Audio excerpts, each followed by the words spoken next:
Well, a very good afternoon, ladies and gentlemen. Welcome to another Flydeck Sim live stream today. It's the 9th of December 2020, 3 minutes past 4 in the afternoon here in the United Kingdom. And look at it, we're back in again. The iniBuilds Airbus A300 Passenger Edition version 1.10. I'm sure most of you are well aware what happened last time we were in the iniBuilds A300. We had a few technical issues. Basically, we lost full control of the aircraft. We had to use the mouse to fly the aircraft down the runway. Couldn't get the gear down either. Went inverted on the way as well. And then we managed to get down on a belly landing so we can get the gear down into Copenhagen. Well, thankfully, Alpaca Airways, we don't like to waste, so we've rebuilt the aircraft, stuck some seats in it, and now we are going to be taking some passengers from Leipzig in Germany to for the first of a time, Ukraine. We're going to be going to, I think it's pronounced Lviv or Lviv. Flight time around an hour and 20 minutes. It's going to be very, very interesting indeed. Look at this weather. Absolutely disgusting here in Leipzig at the moment. If I tell you what the current METAR says. At the moment, 2,500 metres of visibility, broken at 300, overcast at 2,300 feet, with tempo visibility down to 1,200 metres. So it's pretty much getting close to an autoland. And what's also quite exciting is the weather in Ukraine later, also forecast to be quite low visibility. At the moment they're overcast at 400, so it's getting a bit tight for a Cat 1. And hopefully we'll get in off the Cat 1. If not, we'll have to try and do an auto land in the Airbus A300 off the missed approach, but we'll take additional fuel to allow for that situation. Anyway, we'll zoom on into the airport here. There we are, just out of the cloud now. We can see there's plenty of Alpaca Airways and Alpaca cargo aircraft taking us all the way to Ukraine today. I don't know if Leipzig, Ukraine is a real sector flight. We do have a Lufthansa here. And a massive thank you, as ever, to Moen, one of my livery creators, one of my members here, who's made us a fantastic iniBuilds A300 Alpaca livery. Come have a look at this bad boy. We've got the stairs attached. You can also have... Oh no, wait, I've got to show you this, guys. Hold on. Give me 2 seconds. Ground services. Let's reselect catering, the bus, fuel truck, loader. I think if you reselect it, that cycles it all. Take a look at this. Outside here, we have Alpaca feed being loaded onto this aircraft right this second here. So massive thank you to Moen, who went to the effort of making all these liveries and custom bits here as the aircraft's now getting service for our sector to Lviv in Ukraine. Superb here, but let's do a little bit of a fly past here. We're also in our Irish registered aircraft. We're in EIEIO. I was told to use it, so yes, fantastic. We've got the General Electric engines attached as well to this one. Not the Pratt & Whitneys today, so I know a lot of people prefer the Pratt & Whitneys, but I prefer the General Electrics because the gauges are in N1 instead of EPR, which is great. Thanks a lot, Kator, 50, for 40, the €5. 30, 20, 10. Brilliant. Fly by mouse wire. Unbelievable. Yes, making reference to last stream, which I have actually pinned in the comments section at the top here, the fact that I had to actually land the aircraft using the mouse, and yes, mouse by wire with a little play on the fly-by-wire fact that this aircraft it was reliant on that system. Very good. Actually, is the A300 fly-by-wire? I wouldn't know off the top of my head. I think it's quite conventional in its operation. Maybe it is fly-by. I have no idea. Look at the air starter unit. It says kit by cat. I haven't even got that attached to the aircraft. I'll have a look in a second here. But yes, looking really, really nice. And what we're going to do as well to make it ultra cool, we're going to take a full load of passengers as well, fully loaded aircraft. So we'll see how the aircraft operates under that weight as well. Yeah, the scenery, by the way, not that you can see much today because of the visibility. I think it's just sim from Leipzig. It's in the video description below. But yeah, it's a really nice scenery. We've only been to Leipzig once before on the 727. I was looking at the old videos, so it's great to be back here in Germany as well. Listen, Flydeck Sim had a plane. EIEIO. 10 out of 10, brilliant. Right, let's get the show on the road anyway. I'm basically following the official iniBuilds flow procedural checklist out of all the aircraft. This is the one that probably takes the longest to set up because there's so much to do. I mean, the overhead panel is an absolute mammoth of a thing. There's so many switches to configure, things to check as well. Now, this version here, 1.10, which has been updated by iniBuilds, has been further optimized just to show you the performance I'm getting out of the sim here. 40 FPS. Now, when I'm not running Streamlabs and all the other stuff, I'm getting 50 easily out of the aircraft. It's really nice and smoothly running here. Perfect. Yes, sorry, the A300 was fly-by-wire, I think. Thanks, Lewis. Perfect. Right, let's put the batteries on first. Try to remember what I need to do. It's just brilliant. The sounds, the way everything interacts here. External power on. Quite loud. I'll turn that down slightly, otherwise you won't be able to hear me over the air conditioning system. So batteries on. We've got AC power for the external cars. Hydraulic panel check. Low pressure lights illuminated. Wiper switches are all off, and we have gear lever down, which it is. Reverse levers are stowed. Fuel levers are off, which are here. Weather radar's off. External power's connected. We'll do the APU fire test later, just before we start it up. IRS mode selectors come to nav 1, 2, 3. Just like with the 7.3, you can see your alignment time. I think I have it set to 6 minutes because I find the realistic one takes some time to align. I think it's like 12 minutes or so. But yeah, we'll see how long it takes, 5 or 6 minutes or so. That's all done. Inertial display system, display switch to present position, which we did. Oxygen low pressure switches on. Where was that one? I can't remember. Honestly, I tested this sector an hour ago, and I had some issues with it because they found that this recently updated aircraft was being conflicted by Gizmo, which is a plugin by the iXEG, so I actually had to uninstall the iXEG to make sure that it didn't conflict with this. But oxygen low pressure supply switches, where on earth is that? Alright, I swear it was like right at the top here. We're not doing very well with one of literally the first things I need to configure. And when I tested it, literally, I just ran through this checklist 40, so quickly. I was 30, like, I can remember where all the switches 20, are. 10. Alright now, we'll come back to that one. Thanks, Dan the pilot, for the £5 donation. I hope you're doing very well. That's very kind of you. Top right said list them in. I know it's around here somewhere. Oh, there we are. So oxygen low pressure supply switch is on. It is. Thanks. Annunciator light test. You see it lights up like a Christmas tree. Unlike the 7.3, which I'm rated on, I don't exactly know which lights we're technically checking to be illuminated. I think essentially all of them. And make sure the wind shear annunciates as well. VHF radio on VATSIM today. There is a VATSIM Ukraine holding an event in this evening, so we're going to have full ADC later on, which is pretty cool. That's all attached. Vroom shares is listed in. Brett says afternoon, everyone. Good afternoon to you. Perfect. So flight day preparation. So status page, confirm active database, currency. So nav actually is downgrading because we're waiting for the IRS alignment. So I think for this we go to reference.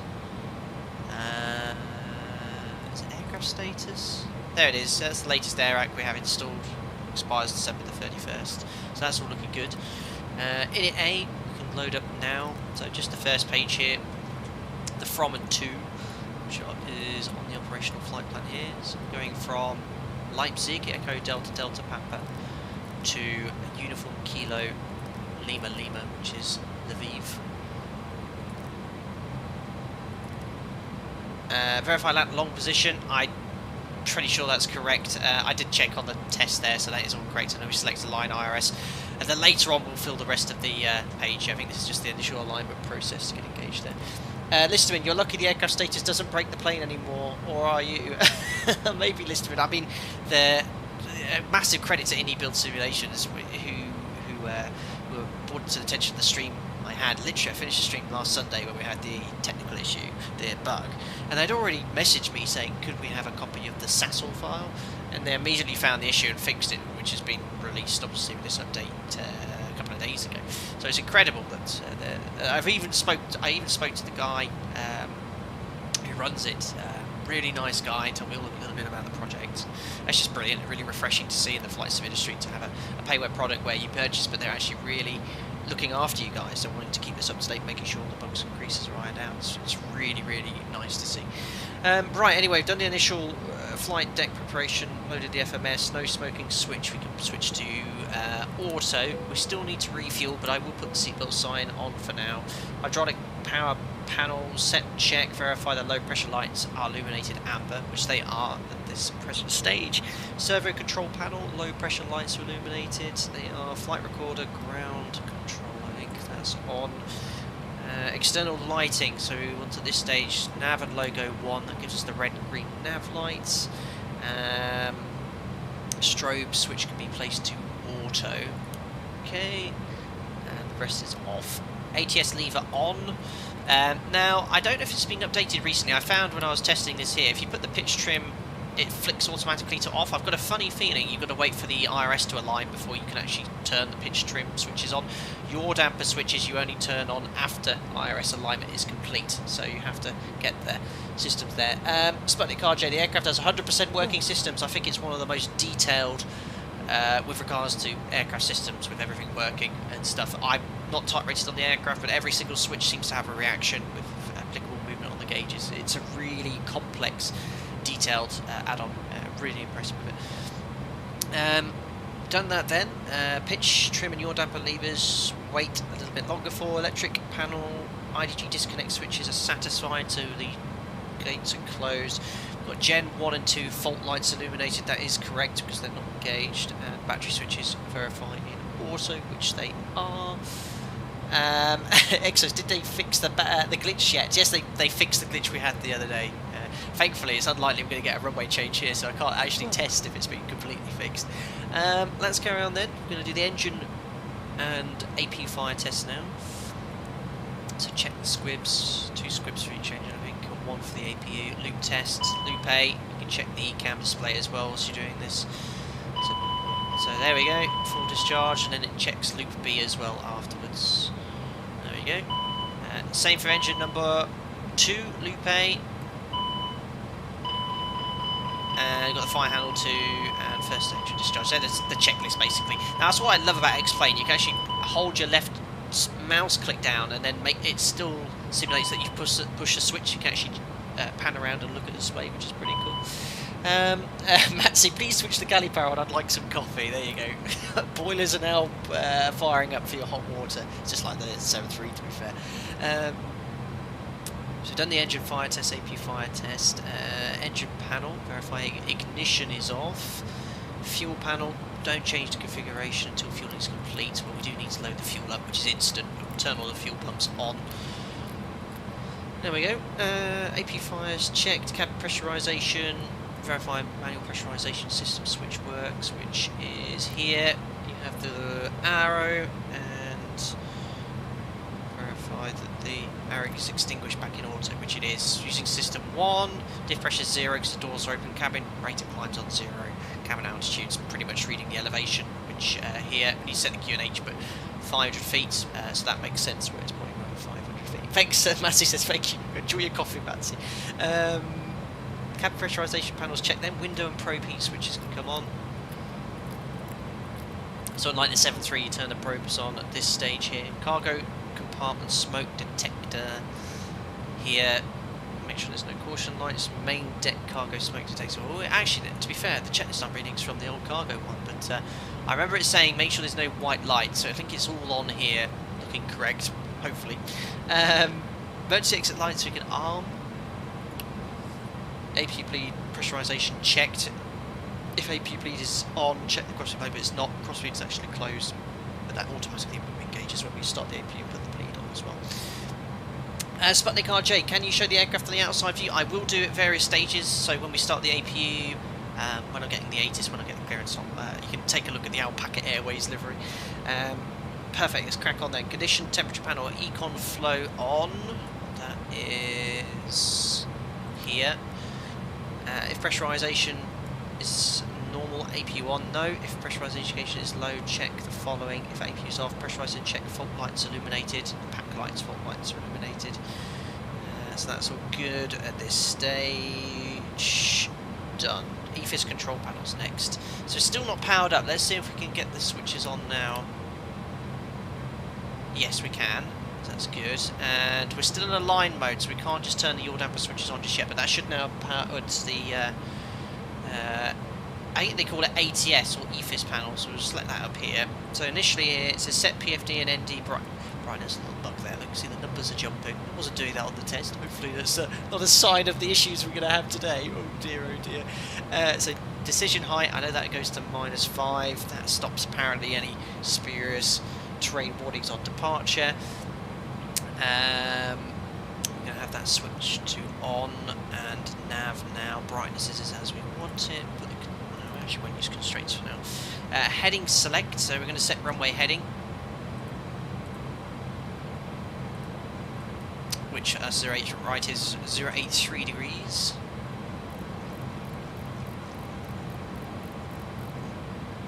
Oops. Expected SID stop level today is flight level 70, so what we're going to do is set this to, push this in so you can set 1,000 foot increments. We'll set that to 7,100, minus we don't have the clearance, so the MCP there is pretty much set. Next is captain switch panel, extinguish any lights illuminated. Can't see any issues there. RMI, PFD and ND is set. Altimeter, let's grab the ATIS, that's a way of always checking that the VATSIM's up and running correctly. So 123.95.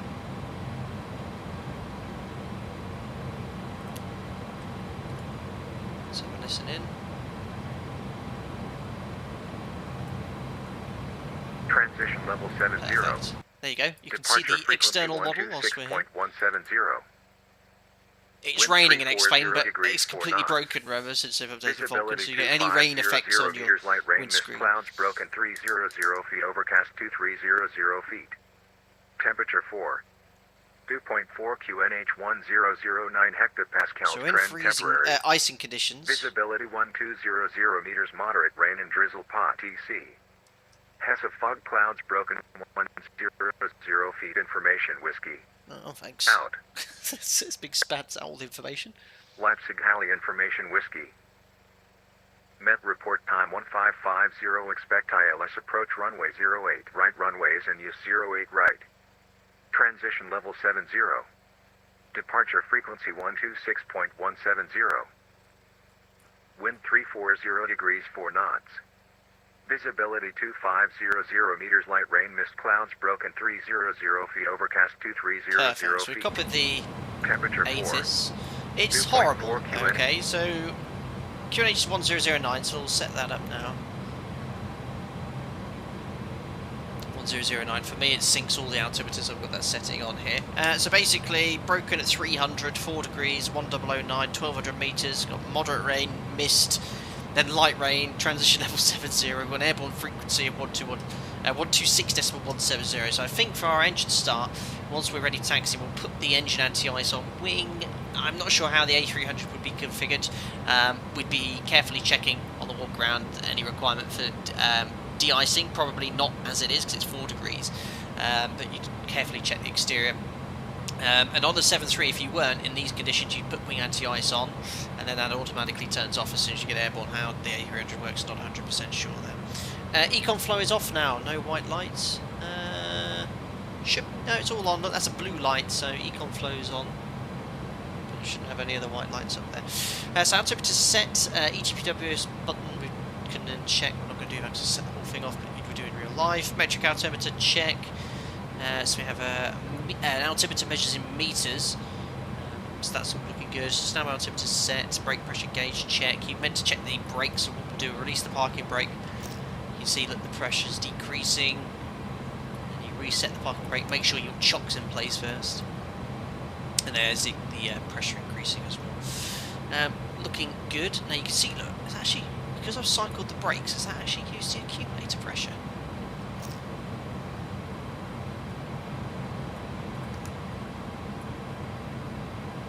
I'd expect that to be in the green band, but I was thinking because I've cycled the brakes with no hydraulics on at the moment, that's maybe why the accumulator pressure is slightly down. I don't know if that's modelled.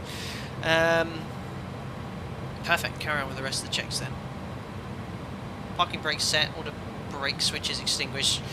Reverse and reverser unlock, lights are off, and engine instruments and lights are checked. Landing elevation set, so it's 1,000 feet over in Lviv. So we'll set 1,000 feet there. I think it's 1,100, that will do. Landing gear warning, check. Brake fan is required.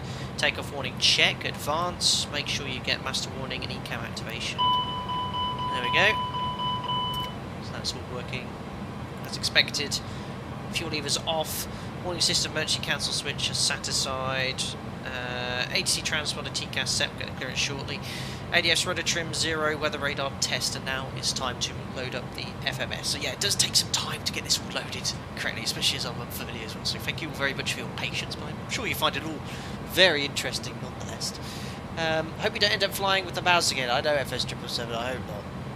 I hope not. Right, nav accuracy is upgraded to the IRS alignment is complete.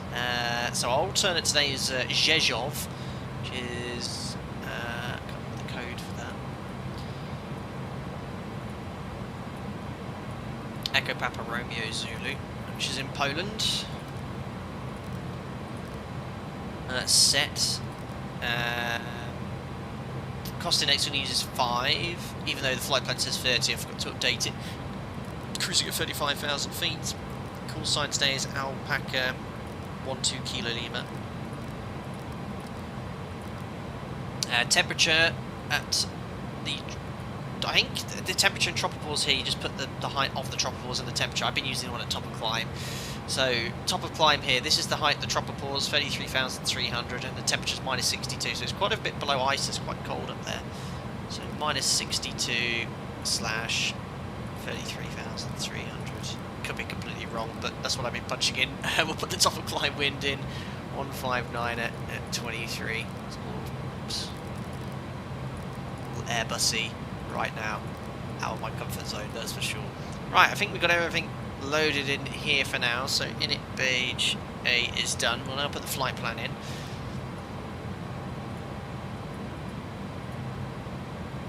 So here is our routing, going from Leipzig, SID, it's 08 right, and then it's going to be a Dresden 1 Echo, insert. There we are, from Dresden it's going to be direct to Lassis, so here, let's select Lassis. Then from Lassis, I'm getting really proficient at this by the way now, Lassis, Lima 986, Luxor, just give me the Airbus type rating now. Oh dear. Luxor, Lima 984.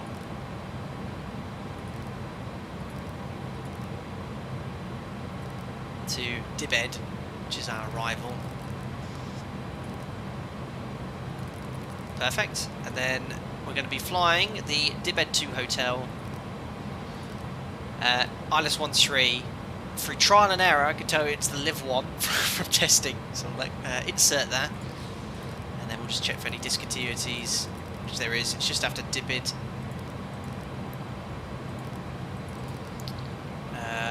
Oh, I know what I didn't do. I don't think I selected the star, did I? Nope.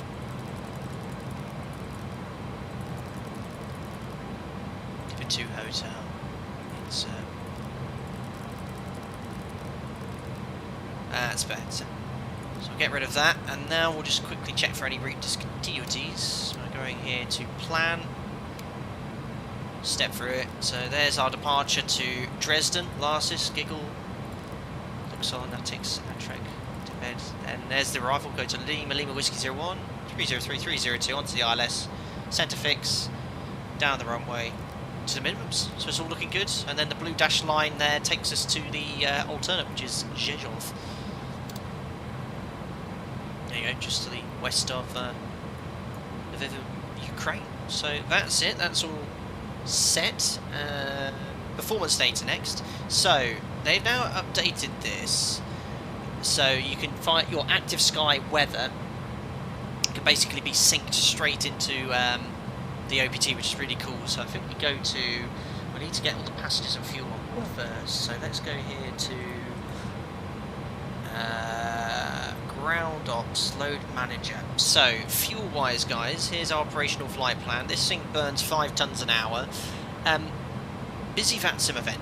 Okay, usually I take the standard 30 minutes. I'm actually going to take an extra stay. Not only is it a busy VATSIM event, we've got weather approaching Cat 1 limits now in Lviv. I'm just getting the latest ATIS now, which I'll show you on the OPT. So it's overcast at 400, -3, but we do have on the forecast this evening 2,000 metres, low cloud base of overcast 300, snow showers, and broken CB. So potentially freezing rain, but that's actually not until after midnight. So if I was flying to this airport today, I'd be taking 45 minutes fuel and an alternate which is well clear of snow. Now I think Rzeszów, our alternate, there's no snow forecast until tomorrow morning anyway, so we're happy to keep Rzeszów as our alternate.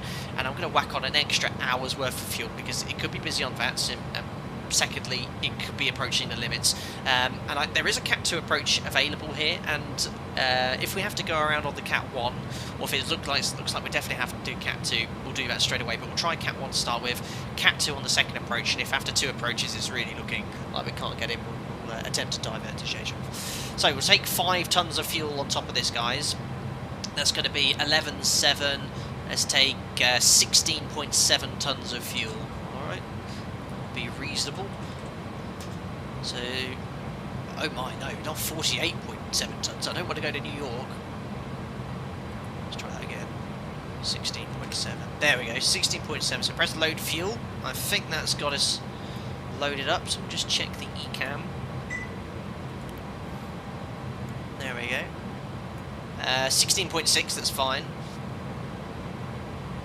Next, we're not messing around today. Alpaca Airways, everyone's heard about our new route. We're going to take 238 passengers.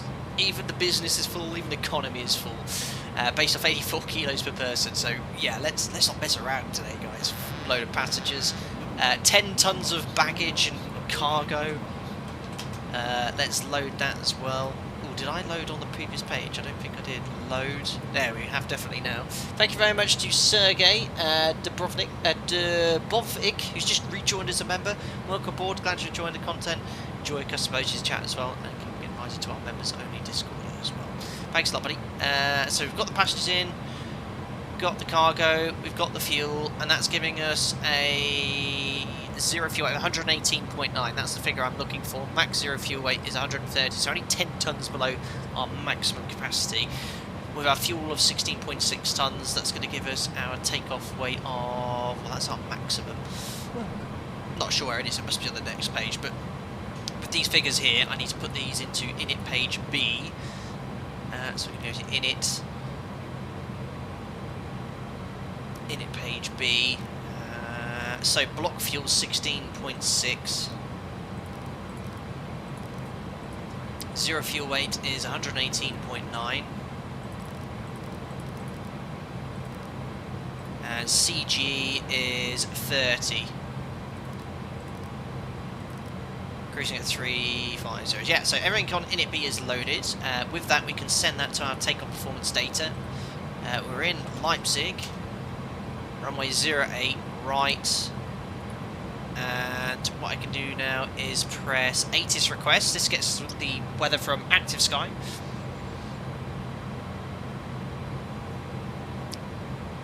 Straight from the ATIS. There we are, 3404, 4 degrees, 1009.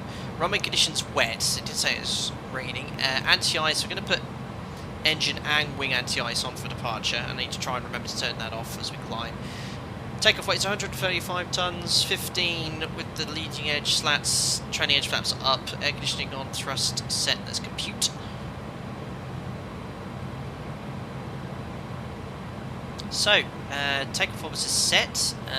We'll send that to the FMS. So send data.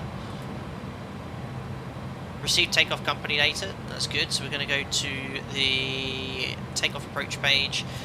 V speeds you can see are set. We have to manually set V2, which is 171 knots.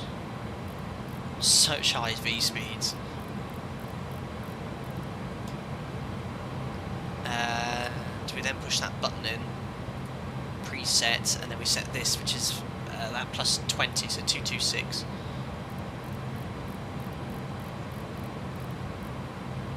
Cool. So that's all set. Flex temperature 41 degrees, so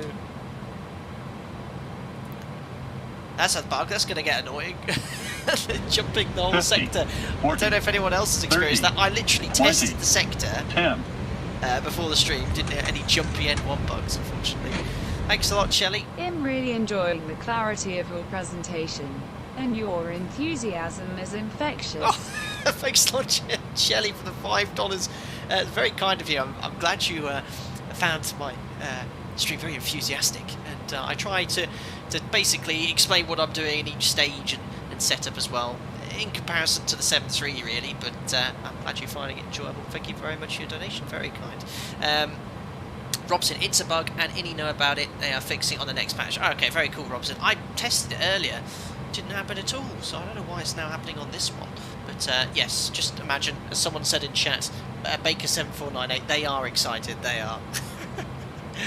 Oh dear. Right, let's carry on with the rest of this setup then. So, performance is done, trim is 0.9 units down. There we are. Perfect. So, I think we've loaded up everything in the FMS. We've done a route check to check that it's all correctly configured. So we've got the performance set as well, so that's all good. We're now ready for the before start checklist. So cockpit preparations checklist is complete. I'm going to get the AP up and running now. So on start. Signs are on, fuel quantity we checked, navigation, routing we've checked, landing elevation set, altimeter set, takeoff warning set, and we're all ready to go pretty much for the push and start. So what I'll do is call for the better pushback now. It's going to be very likely in this direction. On to cockpit. Plan acknowledged. Call me through the menu when you're ready. On to cockpit. Toes driving up. And just before I call for clearance, push and start, we'll just quickly brief the departure. Here we are on stand 114. Going to push back to face west onto November. And then via November, taxi straight ahead, left turn. Big caution here, HS1, hot spot, alright? Any guesses in chat why the hot spot's here? Because there's no other intersecting runways or departures. Why is the hot spot there? I'll have a sip of water while someone in chat can answer that.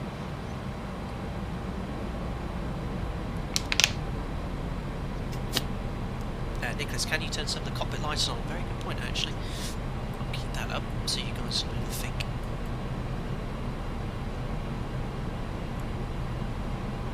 Nope, not to do with Cat 3. Good guess though. Okay, all doors and hatches are closed. Ready to connect. Set parking brake. Blind spot, no, stop bar, hard C. Hold short line. Yeah, Oliver, you're right, the hold short line. Where is the hold short typically? It's right next to the runway.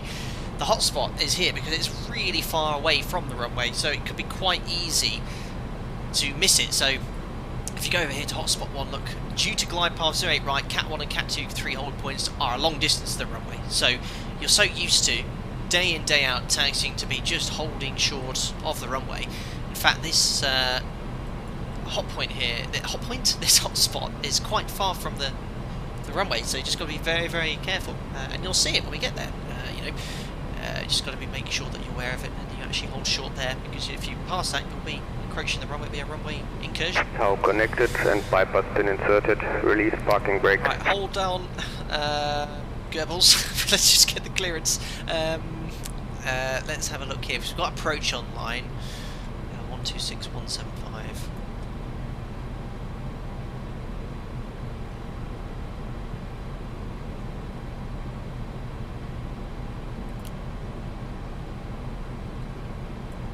See if you can get us what we need. Leipzig approach, hello, it's Alpaca 12 Kilo Lima on stand 114 in Leipzig, information whiskey QNH for 1009, departure clearance to Lviv.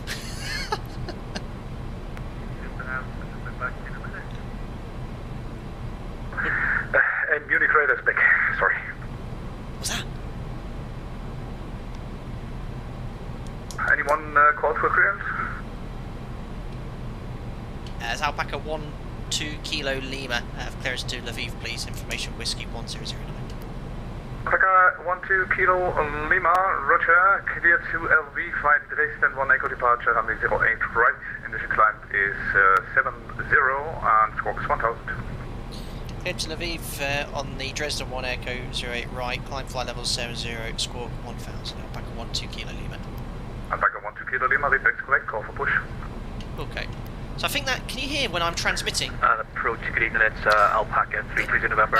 You can hear when I'm transmitting, there's a clicking sound. I think that actually the iniBuilds guys have modelled the push to talk button, which is pretty cool. Right, your damper switch can come on now. APU is available, so we'll put the APU lead on.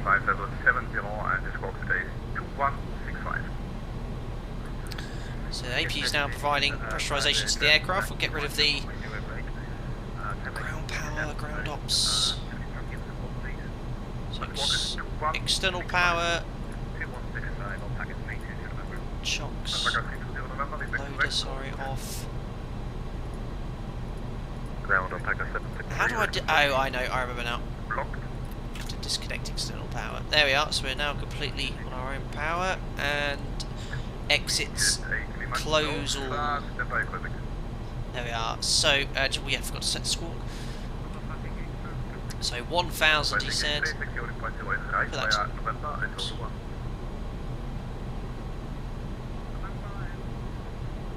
put that to transponder and flight level 70 set. Guys, we're pretty much ready to go. Thank you very much. Follow the Condor A320 in front of you, holding point 085 by November. Follow the Condor. Yeah, that APU is slowly and loud. Oh wow, Alpaca, oh, so we've got all the fuel and the cargo in the buses here. Let's get rid of those.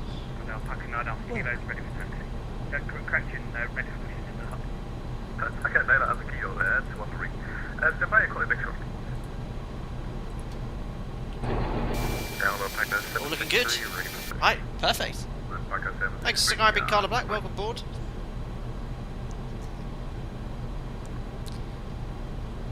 Alpaca 12 Kilo Lima on stand 114. Request push to start in sequence.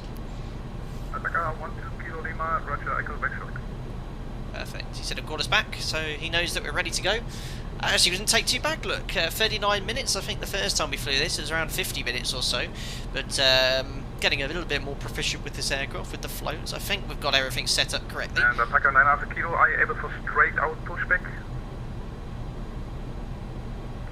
8 Alpaca 9 Alpha Kilo. Alpaca 9 Alpha Kilo, Roger, straight out pushback is approved and startup also. Push straight back and start approved, Alpaca 9 Alpha Kilo. Alpaca 763, also able for straight out pushback.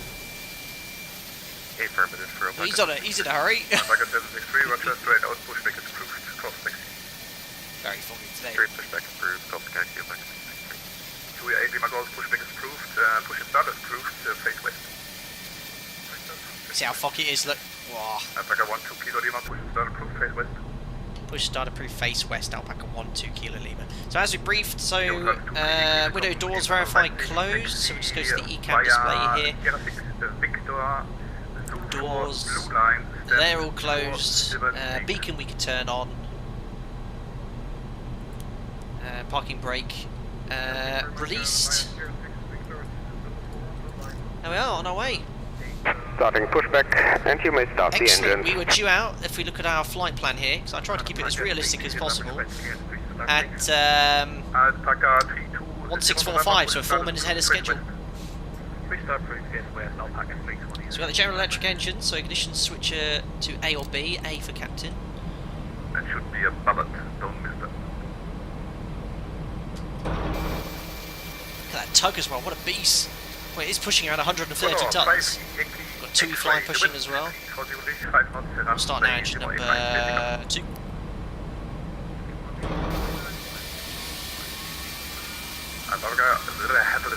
Alpaca 22 Golf behind.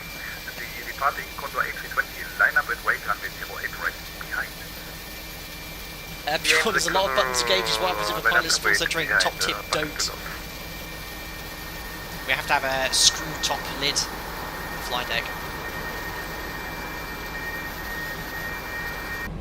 So 20% fuel coming in. Let's go outside, listen to these sounds.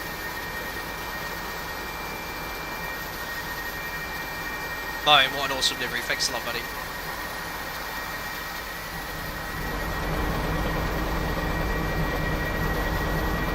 That's a German tug.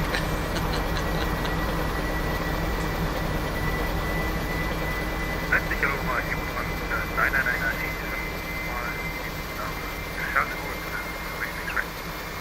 Alpaca Luga. You like to see a beluga.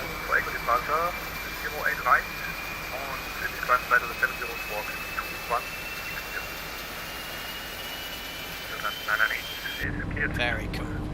One of the best sounding aircraft as well. It's such an immersive experience, this beast.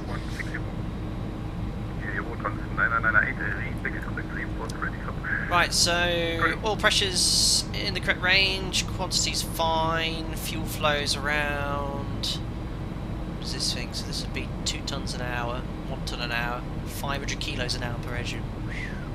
There we are. Right, I think that's all good. We can now start engine number 1. That's Operation complete. Please check parking brake. there we go. Oops, armrest. Parking brake is set. Disconnecting tow. Stand by. 3 at the moment, and 2 other guys starting push bigger thing.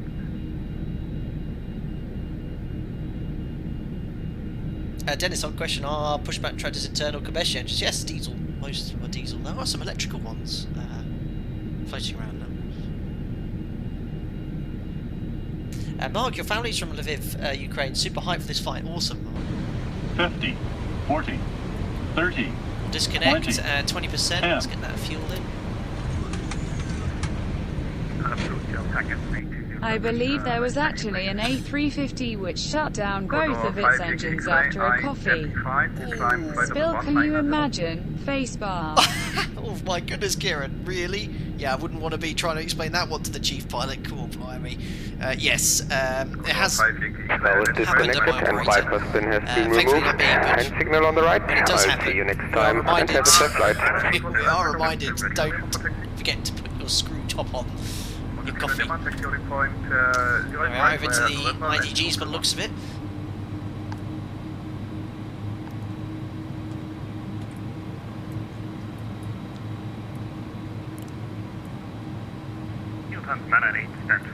That is a tug and a half as well. It's German Goldhofer. Perfect. Thanks a lot for showing us the bypass pin.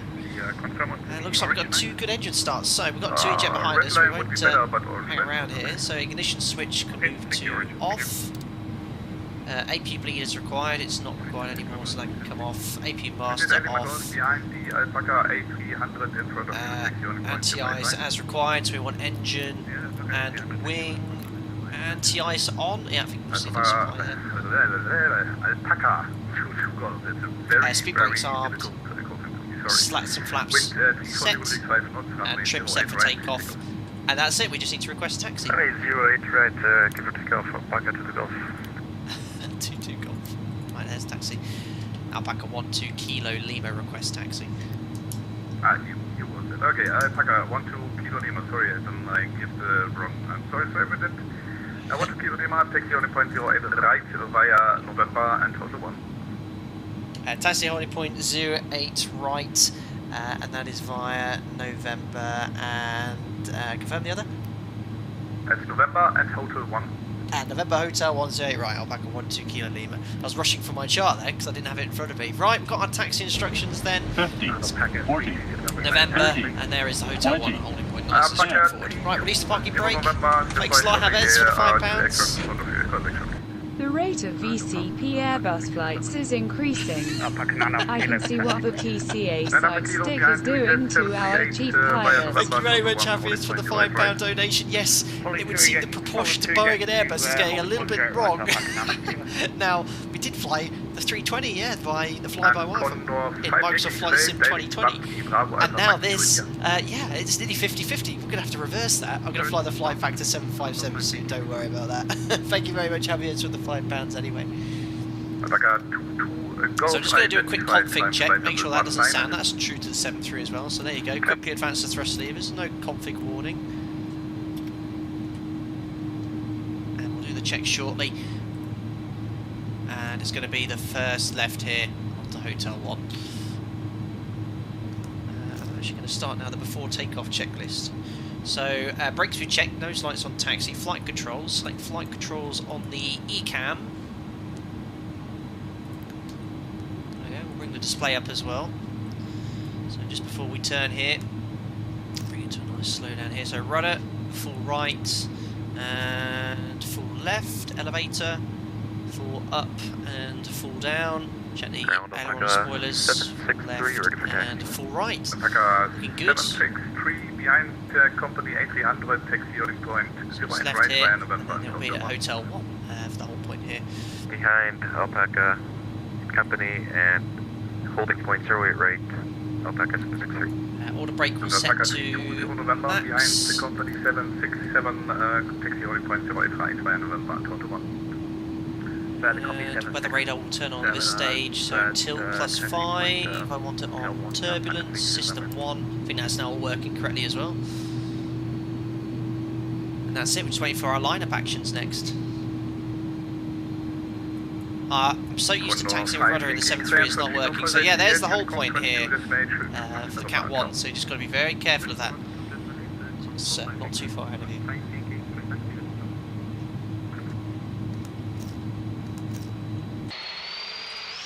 Do a little taxi pass for you. Papa, everything on this call sign. Alpaca 22 Golf. Proceed direct last. He's having a nightmare. So there's the Cat 2, Cat 3 whole point. There's the Direct Cat 1 whole point here. Sorry for the name. No problem. It's the Alpaca Okay, lips. Alpaca 12 kilo. The wind 34085 knots. Runway 08 right. Clear takeoff. 08 right, clear takeoff, Alpaca 12 kilo Lima. He's having an absolute nightmare. Right, we've got to take off clearance in.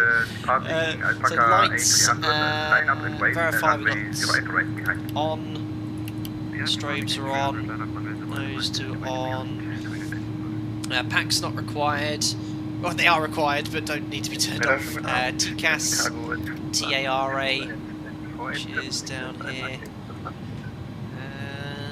That's everything set. Guys, we're ready for takeoff. Get your toes in chat. We're going to pretty much stand up those thrust levers. All ready to go. And airborne frequencies need to make off 126.170. Oh, we're already on that frequency. Perfect.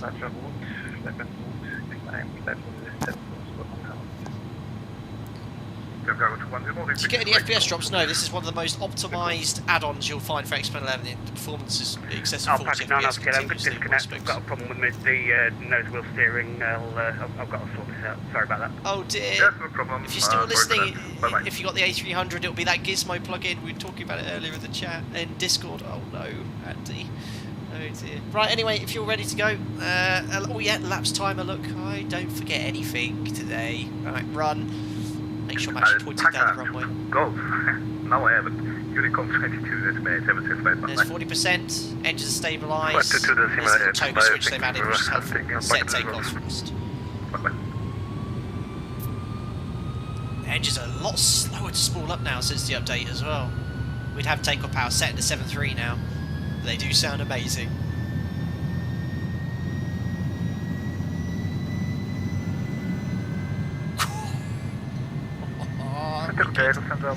Looking for 97.9. 100.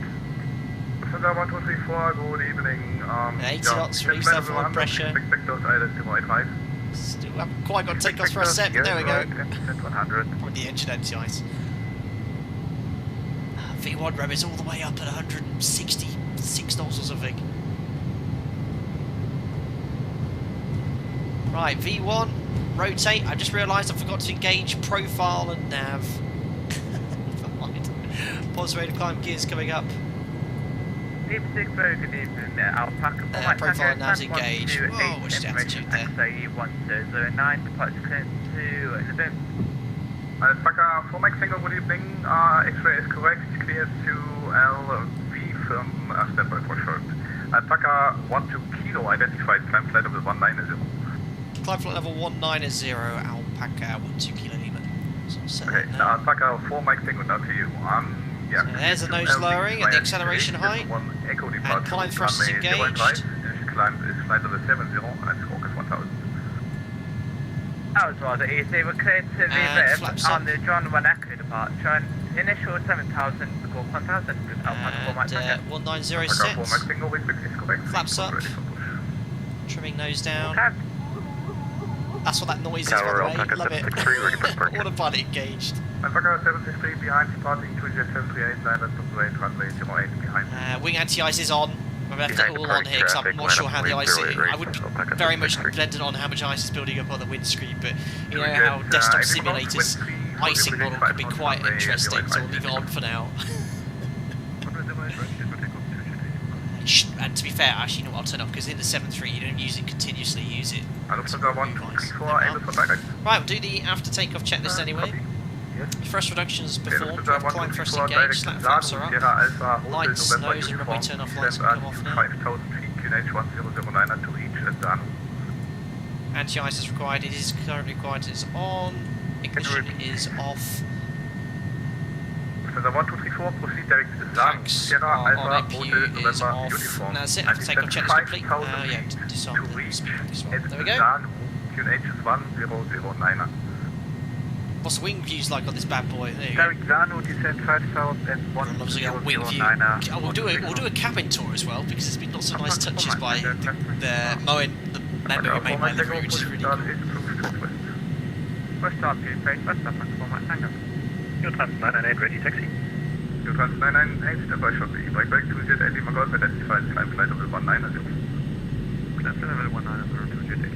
Very cool. Trans 998 taxi on point 013 via Victor Tango Sierra 1. So pretty much on top of cloud now, so get rid of the engine anti-ice. Looking good, guys. And Alpaca 12 Kilo Lima, proceed direct Lazes, Lima Alpha Sierra India Sierra. Delta Lazes, Alpaca 12 Kilo Lima. So flying plan. Same for you, direct Lazes, Lima Alpha It's not this Sierra page, is it? It's not the legs page, it's direct. Lazes, insert. And there we are, direct to Lazes, left turn. Alpaca 3 to November 4. L nav's engaged. And then geez, door closed, we did check the doors. Did check the doors. Right, let's do the pre-cruise checks now. 10,000, so landing lights can be retracted. Seatbelts we can release. Passengers. That's it. Pressurization. I've been checking this there, so you see the diff pressure's increasing, cabin altitude is slowly climbing as well, so that's all set. Wicked. So you can see there's a nice little switch here, which it's been triggered to get rid of the control column, which is quite nice, and I'll turn it back on for the approaches. On our way, guys. Oh, I didn't even mention it once here. Running the sim. 5 hours behind live time, so right now it's 16:55 Zulu. It's now 11:55. I've noticed iniBuilds have actually. Oops, forgot to set standard levels. That's a bit of a no-no. Yeah, so it's actually the clock is now completely accurate now. So even if you move it to fast, which I used to do before, as soon as you go back to run, it updates it to the correct time in the sim, which is great. It's so nice to have that. Yeah, standards. Oops, that was very late setting standard there. Yeah, I should have done that at 3,000 feet, so we're climbing to a flight level. Wicked. Well, on our way to the Ukraine for the first time. Turn that sound down slightly. Just on some nice chill music in the background. Alpaca 12 Kilo Lima, no further ATCS, Unicom 22.8, have a safe flight, bye-bye. Unicom 122.8, Alpaca 12 Kilo Lima, thanks a lot for the ATC, bye. You're welcome, bye-bye.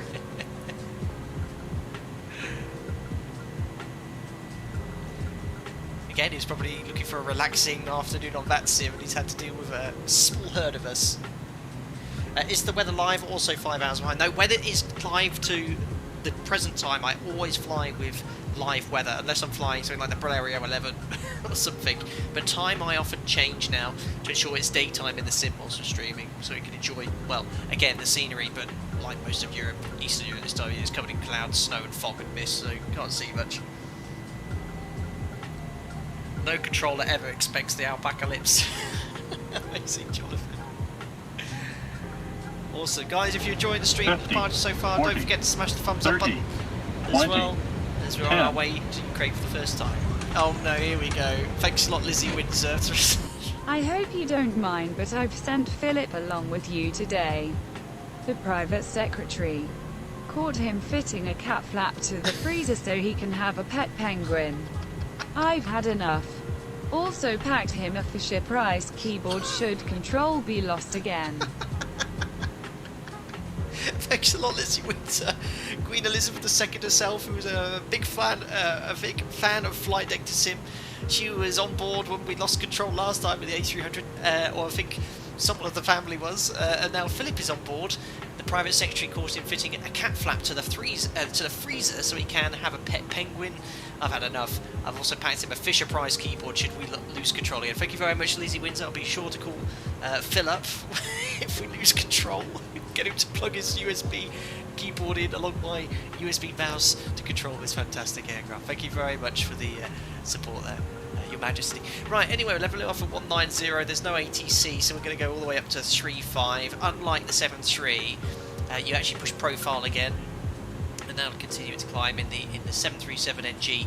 If you select a light on the MCP that's already illuminated and push it, it'll disengage that mode, so it's a little bit different. Amazing.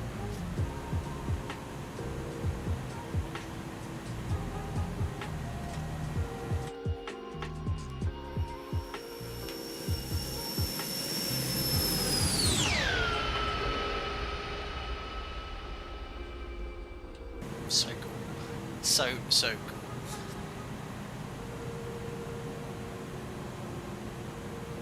There should be a speak and spell, not a keyboard. Oh dear. For the next stream, can you talk about basic meteorology? What kind of cloud you fly through? What does it indicate weather-wise? I mean, sure, Helby. I mean, this sort of cloud I think is being depicted here is sort of cumulus and stratus. It's hard to tell in the sim. It kind of has a rough idea. I should think it'll be completely overcast around here. That's sort of like stratus. The only thing we're really concerned with on a day-to-day basis is CBs and thunderstorms. So those large cumulus, those white fluffy clouds, especially if they're building or unstable. That's the 99% of the clouds we're concerned about. So 50, yeah, 40, we'll have a look if we get some 30, 20, 10. Oh yes, gear should be off, you're right. Thanks a lot, Kid Bear, for the €5 again. I was thinking what kind of fund I should start. Best I could think of Christmas apple pie fund with butter, of course, grin. Thanks a lot, Kid Bear, for the €5, the beginning of a Christmas apple pie fund with butter, of course. Thank you very much. We'll make sure we get some buttery apple pies straight away. Thank you very much, Kid Bear, for your €5. Very, very cool. Right, so I'm still getting familiar with the FMS here in the Airbus A300. That's distance destinations. I'm only going to be in the cruise for about 30 minutes, guys. So it's going to be a short stream as well today. I think, generally speaking, I've been looking at some of the streams we've done in the last few weeks. They've been quite long, a lot longer than usual. What I'd rather perhaps do is a few shorter streams, maybe 2.5 hours, but do it a little bit more frequently perhaps. But I should think for every time I stream for an hour, I do an hour and a half of testing. So I tested a sector earlier. I actually did run into some issues which I mentioned at the start of the stream. So the recent iniBuilds A300 update, not everyone, but some people have had conflicts. I've uninstalled it now with the Gizmo plugin, which comes with the vACC, which is also, funny enough, I believe causing issues with the Zebo mod as well. So I've actually uninstalled Gizmos. I was talking to Zebo about it a few days ago. I was having issues with my N1 not matching, and I think it was down to the Gizmo plugin, which is basically, I think, improves FPS for the vACC, so I've actually uninstalled it temporarily.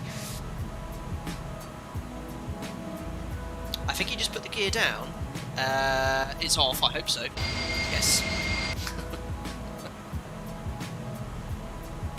Listen, is Ukraine really that close? Yeah, I mean, we're just, you know, in the middle of Germany. I'll show you on the map here.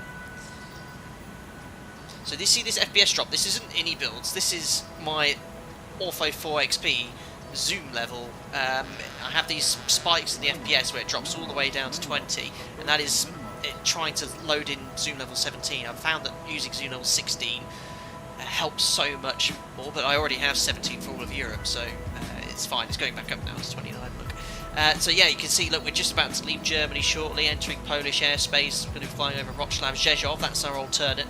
And here is Ukraine, a huge country. Kiev's here, our alternate, our destination in Lviv. Lviv. Is it pronounced Lviv or Lviv? I think the latter, Lviv. I think it's just here. 50, 40, firstly, thank you very much 30, to 20, 10. Hockey for Life-ish. Welcome aboard as a member. Very kind of you. Eggs. A proper apple pie needs eggs too. Well, firstly, Hockey for Life-ish, thank you very much for your membership. Welcome aboard as a member. Glad you're enjoying the content. You'll get invited to our members only Discord. Enjoy your customer joins in chat. And thank you very much. Berlin Flight is contributing to Kid Bear's initial fund for €5 for an apple pie. We now have eggs. Top of that, thank you, Berlin Flight. A proper apple pie needs eggs too. Thank you very much, Berlin Flight. Is that the next cook-off you guys are going to be doing in Discord? We're doing bake-off competitions at the moment, aren't we? Mariana's organising all this, whilst I'm busy doing the simming side of things. And maybe an apple pie should be on the plate. There we go. Listerman, could you turn the music down a bit? Absolutely. How's the sound otherwise all generally? Okay? I hope it's okay.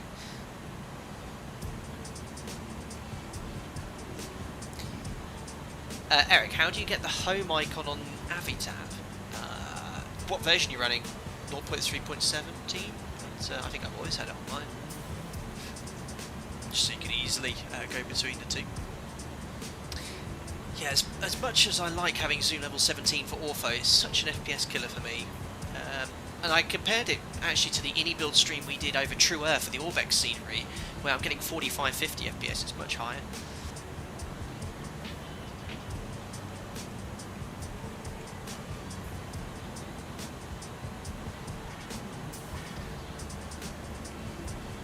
Yeah, this is far west. Yeah, it's 50, pretty much on the border with 40, Poland where we're going. 30, I mean, there is. 20, Yeah, I mean, if we were going to Kiev, it would be 10. another hour, 45-minute flight time. But yeah, Lviv's just here. Lviv. I can't pronounce that. Thanks a lot, Samuel Foley, for the $2. Take the eggs from the pet penguin for that. What? What are you on about, Samuel? Pet penguins? Oh my goodness me, what is going on? Is that reference from Lizzie Windsor? Have a pet penguin, I've had enough. Take the eggs from the pet penguin for that. Okay, I think I get it. Thank you very much, anyway. Oh dear. Modraz, what's the playlist in the background? It's called 50, it's on 40, Spotify Chill 30, List, Chill 20, Lounge copyright free 10. playlist. It's all music which is free to use or streaming, and it's all lounge chill music. It's quite nice. You can't have apple pie without apples, so here you go.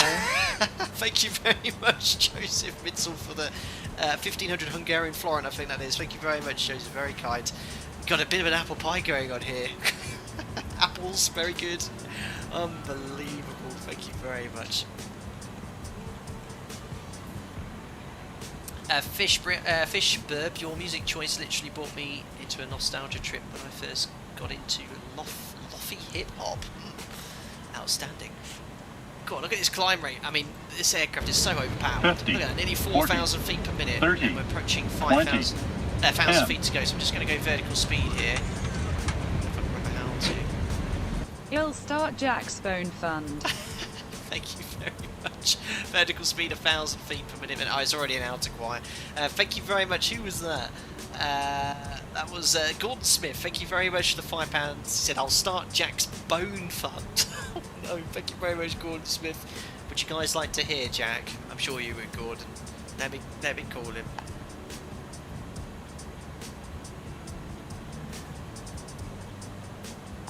I called him, but I think he's with Mariana laying on the sofa at the moment.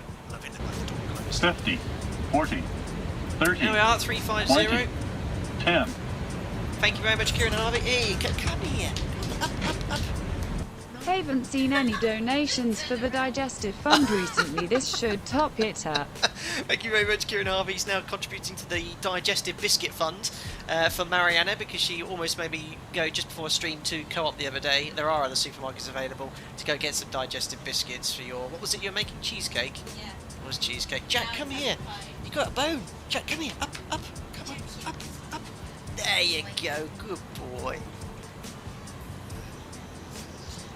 Oh my god, that was a big one. Oh, Gordon Smith got you £5 for a bone. Good boy. Oh, yeah. Thanks. That's very kind of you, Gordon. Did you guys hear that? Did you hear Jack just went?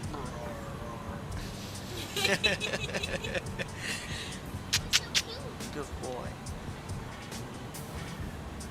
So here we are at 35,000 feet, top of descent. You can see, I think it's just at this white area here, so it's about 240 miles away, so we'll start setting up in about 10 minutes from now.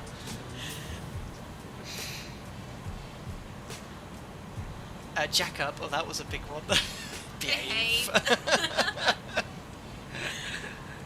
Such a man's Zoe.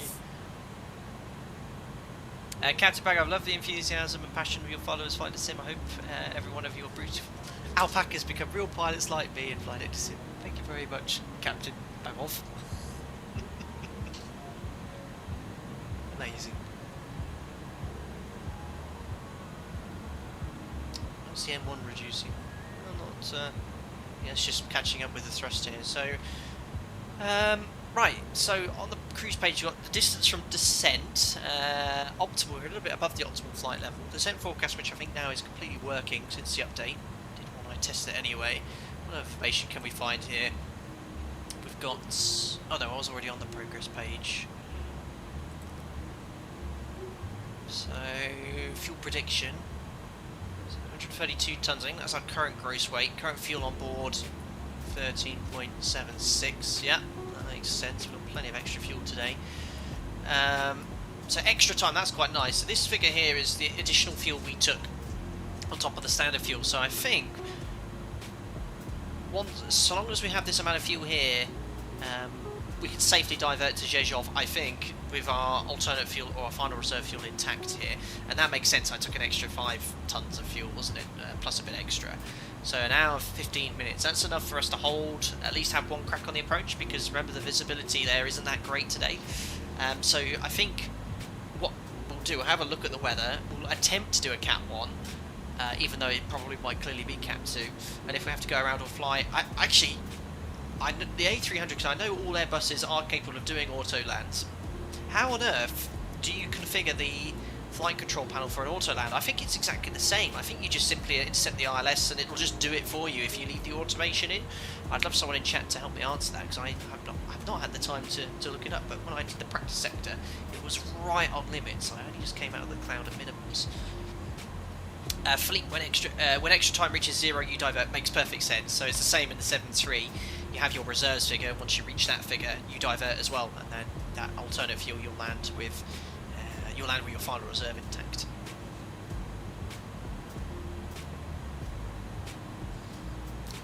Alan Jensen, recently on another flight I saw your routes didn't always follow airways. Why is that, and is it common? What is then the point with the airways if you don't need to follow them?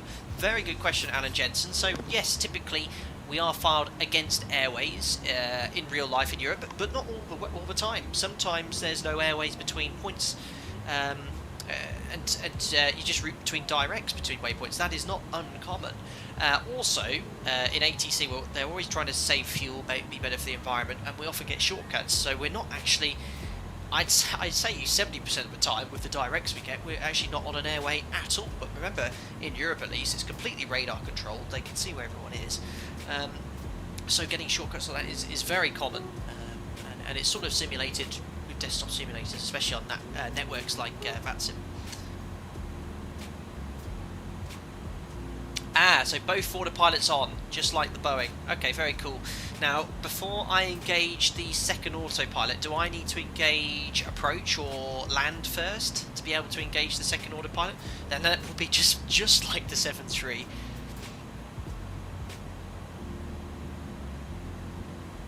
Adam McDowell, Captain, possibly the wrong stream to ask on. Absolutely not, Adam. You can ask whatever question you wish, within reason. But if ATC asks us to leave point on heading X, is that something you can put into the FMC on the 738, or manually select the heading upon passing the fix? Manually select the heading. You could program in a track, but remember ATC, if they tell you to fly a heading, they want you to fly a radar heading, so they want you to select the heading on the MCP. Whereas whatever you put in the FMC will be a track. So yeah, heading select every time.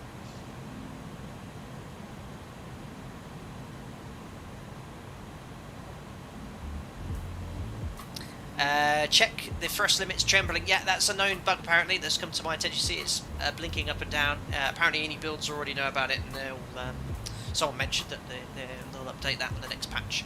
But funny enough, I tested it this aircraft earlier, didn't get it, so I don't know what's triggered it in this sector. Roy Heap, good day to you, sir. How long till top of descent? Top of descent is just over 180 miles away. And we're currently flying, what's our ground speed here? 433, so just over half an hour or so. Not too long to go at all. Sorry, I'm just under half an hour, 25 minutes. Adam, thanks, you have no idea how it took me around the FMC to find where I keyed in. Yeah, well, you could put a track in after the waypoint, but you want to be using heading select.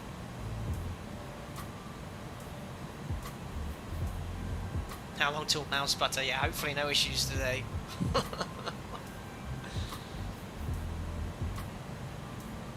Andrew, is it normal to have an angle attack at 0 degrees? Maybe 2.5 is more realistic. About the A300, but we are going quite fast. Well, I think our attitude towards that, yeah, around a 1 degree nose up, probably around that in the cruise. Obviously, A300 would be definitely very different to the 737. I can't tell you what the pitch and power setting is for this aircraft at different phases, but it looks good to me. It's a little closer to the horizon than it would be in the 737.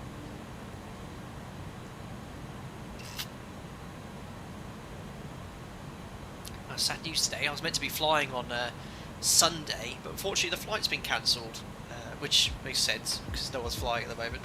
So my next flight now is until after Christmas Day. Not good. Cabin tour, absolutely, Jeremy. We didn't say we can do a cabin tour. And then when I get back, it'll be a good time to start our descent into Lviv. Just going to quickly check the VATSIM map though, see where ATC is coming up. But, the event into Lviv starting now. No ATC in Poland at the moment, but Lviv Centre and approaches online. That's good. Quite a few people joining us as well. But yes, let's go have a little look around the cabin. So A300 flight deck by iniBuilds is absolutely stunning. There's no denying that. All the bells and whistles. The biggest overhead panel you'll ever see on an aircraft, ever. Circuit breakers, of course. Let's go and have a look around the cockpit, the cabin. So we've got all the switches here. What should we go for lighting wise? Can we have a bit of dim blue look? Purple? So cool. Chicken? Oh, I didn't even know that. Oh my goodness. Unbelievable. Moen! Inoperative, of course. I didn't even know. Well, let's go for a little bit of purple. Actually, you know what? Let's go blue. They're the colours of flight deck to see. So here's the galley, jump seat. Make your coffees back here. Sounds really good with the airflow and the air conditioning pan. I didn't even know about that one. He's probably put a few other Easter eggs in here. Anyway, here is Alpaca Business Class. 222 configuration, ultimate comfort. Got Alpaca Airways on the TV. All your favourite alpaca shows, etc. Draw back the coat to go back to cattle class. I actually call it Alpaca. We'll call this llama class actually.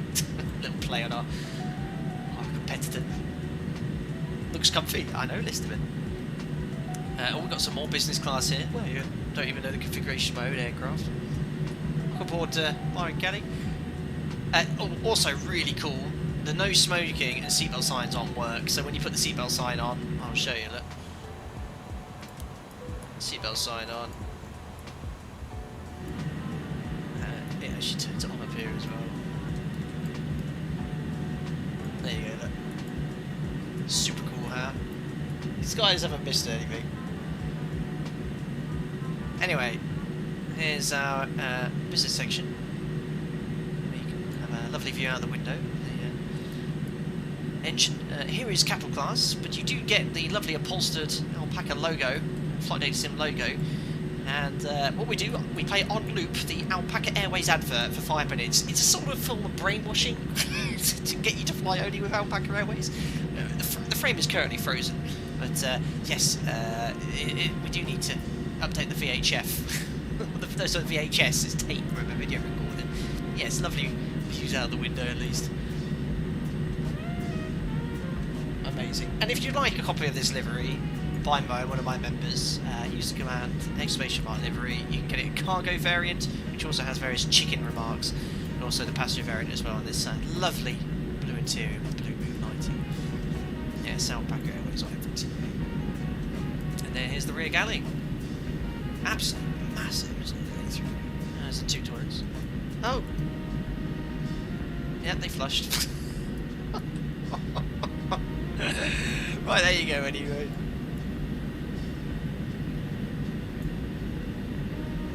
No, not filled with those labels. Very good. Right, let's go back to the flight deck.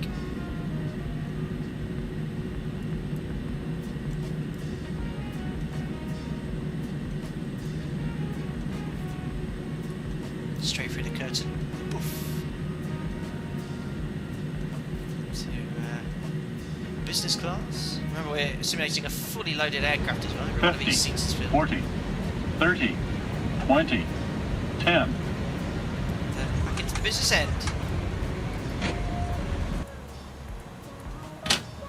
Slam. Yeah, back into the cockpit. Thank you very much, Berto360, for the $2. He goes, howdy, Captain. Howdy to you as well, because you're doing well.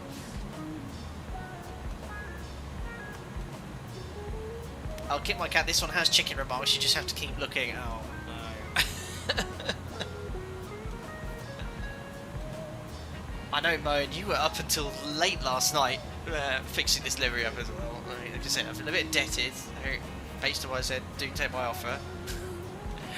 Captain Bagov, I've once asked if you're able to fly the legendary 747SP. I'd like to show it to my dad between the C-Flight Galaxy 777. 74 family, he piloted the SP, is his all-time favourite. Very cool. I don't think there is any an X-plane. We're waiting for a 200 from Felis, but at the moment there's not a decent 74 modelled in X-plane.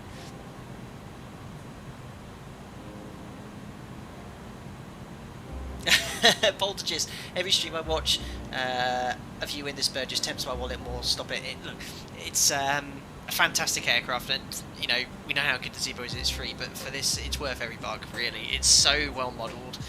But what makes this team, I think, different from other payware producers I've found anyway, and there's some very good, and I'm not disputing that the other ones are not bad at all, because they all have their own pros and cons, but iniBuilds have been fantastic since I've used this aircraft. I'm in their Discord. They seem to be listening to everyone's queries and questions. If they find bugs, they fix them. After the stream we did last Sunday, they wanted to get in contact with me straight away to fix it. They did a promotion for the stream as well, which is really good for me. So yeah, the guys are really active, and it's just to pull out an aircraft out of the hat like this, their first ever commercial airliner, absolutely phenomenal. Really, it is really good. Right, anyway, I've got a question now. That should be in profile mode. There we are. I was wondering why the speed window is open. That's because I use vertical speed to level off. Right, anyway, how many miles from top of descent? I'd say just over 120, so I think it's a good time to start setting up for this approach. So, overhead Poland at the moment, just to the southeast of Wrocław. Going to be flying just to the north of Krakow, and then Rzeszów, and there is Lviv here. Cool. So we'll get the code up, Uniform Kilo Lima Lima. Arrival. It's going to be the Dibed 2 Hotel. Approach is going to be ILS runway 13. Let's try the Cat 1 first. And airport 50, selects, 40, here. 30, 20, 10. What we'll do, we'll grab the ATIS. Thank you very much, Alex, for the £2. What cloud textures are you using for X-Plane 11? Alex, I'm using the Vivid Sky cloud. No, I'm not, sorry. I use Vivid Sky for water, I think. With the Fly Lure Vivid Sky, whatever it's called. These are Active Skies cloud textures. They're the clouds I'm using. So, thanks a lot for the donation. Right, so if we go to ATIS, let's type in... oh no, you even need to do it because it automatically programs it. So if we just press update, there we are. So we've got Lviv's ATIS from 1700 Zulu, so 22 minutes ago. It's in meters per second. A nice, easy, quick conversion from meters to knots is just double it. So 8 knots, 8 meters per second, 16 knots, pretty much close enough. It's like 1.94, I think, the conversion. 6,000 meters, overcast of 400, so it is okay for a Cat 1. We will check the minimums, but I think the minimums on this approach are standard. Cat 1 to 200 AGL, so it gives us 200 feet. We should be visual about 5-10 seconds above minimums. -3, it's 1017.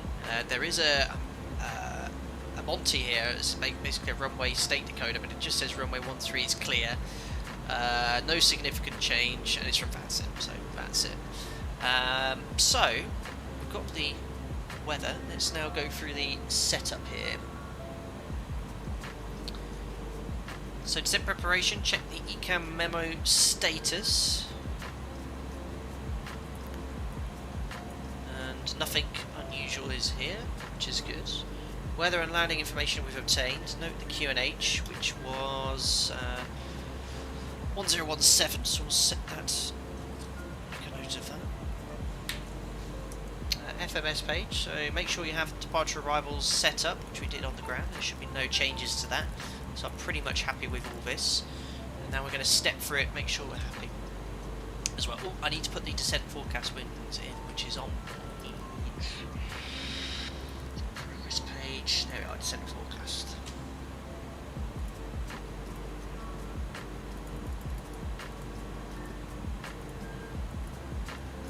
So 310 /145 and 90. Hardly any point putting it in.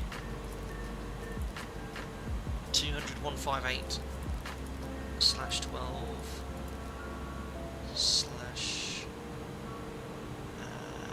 sorry, 15.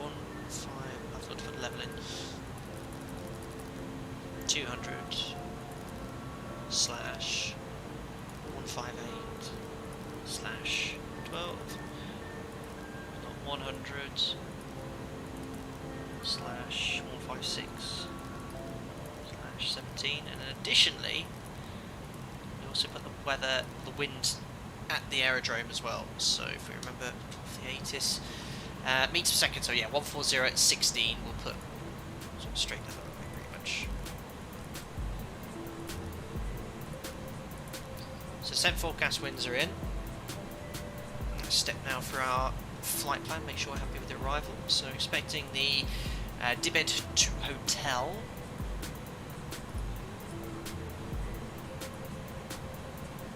So there is Dibed. So it is all in feet now, actually. I think quite recently Ukraine and Russia have converted to using feet now, not meters. But they've basically just done an exact conversion, which is why it's 9,030. So we just need to make sure they're coded at least above this by a few feet. So starting off at Dibed.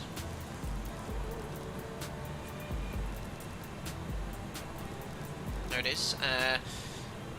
So restriction, we've got 9,030 above. Well, it's saying we're going to be at 119, so I'm happy with that. Going to be then going to Lima Whiskey 01. Max 220, 4930. So we've got 4930 or above, so that's all correctly coded. Max 220, so that's correct. Lima 303. Might get a shortcut as well, so bear that in mind with energy management. So Lima 303. 2960 or above, that checks. Lima 302 is next. 2470 or above. Don't have anything coded, but it does say at 302 we're going to be at 3290, so that's fine. Centerfix, and then at Lima 301, which we don't have coded here, but essentially we're going to be on the extended center line anyway. So we're just going to plan, make sure we're happy with the picture at least.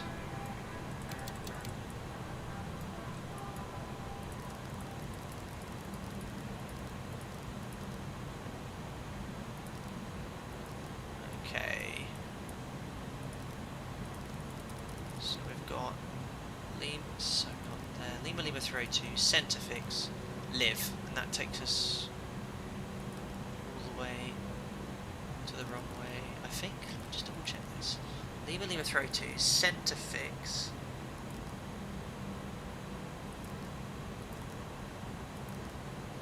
And from Centerfix to Live, and that's basically over the airfield. 2960 or above. Now I actually don't want that, I want runway 13, so what I'm going to do is go to clear, get rid of that one, get rid of this one,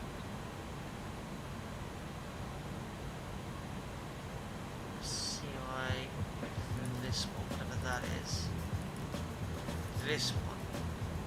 There we are, that's looking better.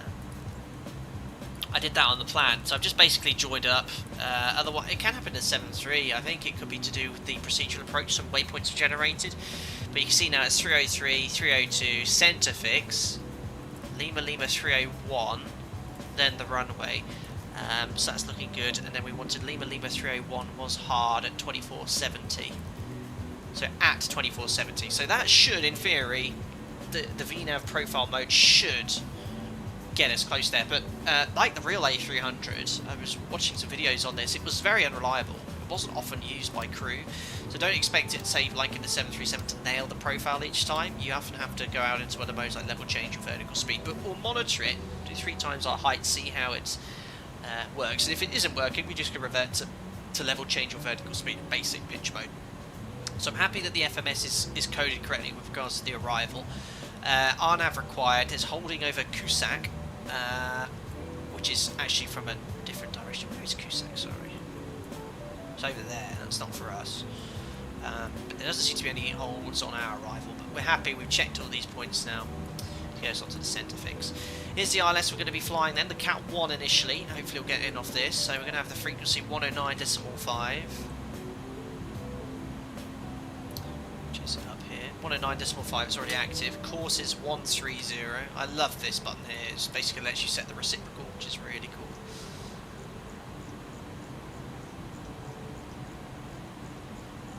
So ILS is tuned. Courses are set. Minimums high elevation airfield is at 1,000 feet. So Cat C, yeah, it's 259. It's overcast at 400, so it's getting quite tight. We should only see the runway last second here. I'll play by the rules. If at minimums we can't see the runway, or after minimums we lose sight of the runway, we'll execute the missed approach, which, you know what active skies like. It often plummets you into IMC when you can fully see the runway. So we'll set now 259 as a decision height. I know it's an altitude, but it's the only way to get the minimums called to trigger in the aircraft. So I'll set that to 260. And then the MDA 1328 we can put in here. 1328. I'm going to be using full flaps 3040. And when do I select final approach? Do I select that when I'm on final approach? I can't exactly remember. Oh, that's a good point. Aren't we Cat D? That's a good point, Mr. Min. I'm not 100% sure. It's based off your final approach speed, so we're quite possibly Category D. It's only 10 feet in it, but I don't know. If someone can find that out, that'd be great. We've got a full approach light, so the RVR required is, for Category C, 650 metres. And the RVR at the moment is 6,000, so there's no approach ban or anything like that. All looking good. So, we've discussed the approach. If you have to go around, it's climb straight ahead to 2,960 feet, then right turn to the VOR, then according to the chart or as directed. Now, according to the chart, I've never seen it, Mr. Brown. Look at this over here. Well, they don't actually have a stop altitude or as directed, so I just have to confirm with ATC where they'd like us to stop. There's no charted missed approach altitude here. The holding altitude is at 2960, which is very close to ground. That's only 2,000 feet AGL, so I'll just have to confirm the missed approach altitude of ATC, and then probably a procedural approach look to fly again. Wicked. So performance done. Landing then. So ideally we'd like to vacate at, it's called 5, which is about halfway down the runway, which is around 1,800 metres. The reason is if I miss that, I have to go around on the loop here to get back on the runway and backtrack. So what I'm going to do is try and get number 5. So I'm going to get the auto brake to max maybe, I don't know. We're going to use medium, monitor the progress and see if we can vacate here. If not, we'll go around the loop and then taxi back onto stand. Small apron. We'll bring the parking stands up here. There we are. So stand 5 and we've got 9 parking spaces. That's it. The scenery I've installed, by the way, very nice scenery. It's one off the forum, off the top of my head. I cannot remember the guy who made it. If you look in the video description below, you can find it. It's very nice scenery, like many of them here. It does require a library to be installed on X-Plane, but yeah, it's one of the reasons I love X-Plane. There's some fantastic free series available, and this is one of them. And not bad, look at that, briefing complete. We've still got, what's that, 60 miles from top of descent, looking good. I think I've done everything we need to do in the Airbus. We are Category D, so we're very good. We'll use Category D minimums then. So what we'll do, we'll add that to 70, and then we'll put, what was it, 1428? Oh, sorry, 1338. There we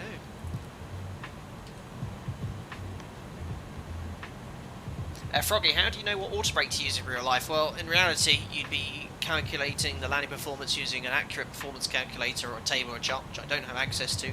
And essentially, we use a saying operator called brake to vacate. So essentially, you set an auto brake setting to vacate the most suitable exit. So it might be a rapid exit taxiway. It could be possibly to actually not vacate as soon as possible. Might actually want to go to the end, but you've got to be careful with that, because if you're going into a very busy airport like Heathrow, they're not going to appreciate you staying on the runway as long as possible. So a lot of busy airports like Heathrow, Barcelona, Madrid, they'll actually have what they call minimum runway occupancy time in use. So they want you to basically get off as soon as possible, and they'll actually advise you in some cases. Delano Ford, are we landing soon? Yeah, our top of descent's in around 5-10 minutes. We should be landing in around 35 or 40 if there's no delay. David Whitcroft, is the playlist available on Spotify? Yeah, it's called Chill Lounge Copyright Free. Well, actually, you know what? I've actually renamed it. So I don't know what the original playlist was called, but just type in Spotify Chill royalty-free music. But I had to actually be careful because there were some that weren't in this playlist. It's like a publicly made one. So I carefully went through all the artists to make sure they are copyright free, and there's around 350 songs I have now on it.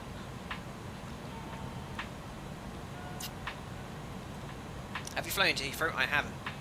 Not as a flight crew. Listen, welcome to Gatwick. Now get off the runway. Yeah, something like that. not for this put us rudely. Well, there's no ATC at the moment. Let's see if I can pick up an ATIS. I can. 128625.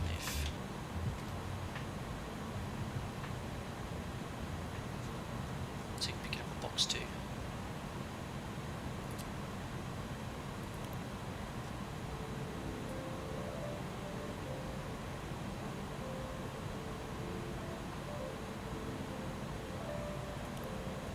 Does it say receiving?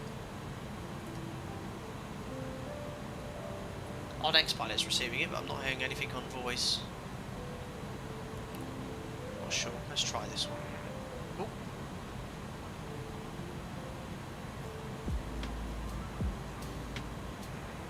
On first contact 203 Zulu. Okay. Lviv Information Hotel. 1630 ZIL must approach runway and use 13DL 110 present weather. Wind 130 degrees 8 NPS. Visibility 7 kilometers, clouds over coast 400 feet. Temperature -3. Dew point -4 QNH 1017 hectopascals. No significant change. Advise you have Information Hotel. There we go, so Information On first Hotel, contact, exactly as we expected. 2030 Zulu. So it is IMC, and it's okay for Cat 1. RVR is what's controlling, and the RVR at the moment is 7,000 metres. Minimum RVR required is just 650, so we're fine for that. Overcast at 400, minimums at 270 feet. So we should come out the cloud 130 feet below at the minimum, so we should be okay. But active sky just has a tendency sometimes to not accurately replicate METAR weather, I found. Two reasons I know this, because on the test sector earlier I never saw the runway and I looked at the METAR and active sky and it wasn't what I was getting in the simulator for sure. So yeah, it's been a trial and error. Let's try out the Cat 1. Based off these weather conditions, I'd be happy doing a Cat 1 in real life as well, but if the overcast cloud base dropped to 300, I'd be more tempting to look for an automatic landing, Cat 2 or Cat 3, off a Cat 2 or Cat 3 approach. But usually airports will only go into LVPs, or low visibility procedures, when the RVR falls below a predetermined limit, which is usually, well, it can be anything between 500 and 1,000 metres, but you find that information in the aerodrome chart. Oh, listen, why are you tilting the weather radar so up? Because I completely forgot to put it down. It should be 5 degrees. And as you climb, you progressively lower the tilt. In the cruise, we should be around -1, so we can see around 1,800 miles ahead of us. Where is it here? There you go. That's what it should be set to. -1.5. There we go.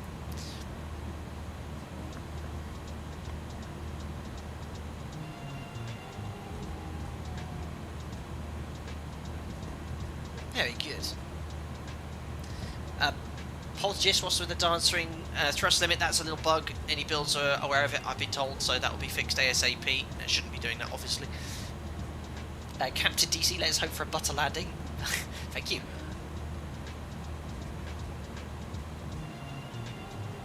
Right. Well, there's top of descent coming up. Is there actually any way of getting a figure or a distance from top of descent, or is it simply just that white arrow?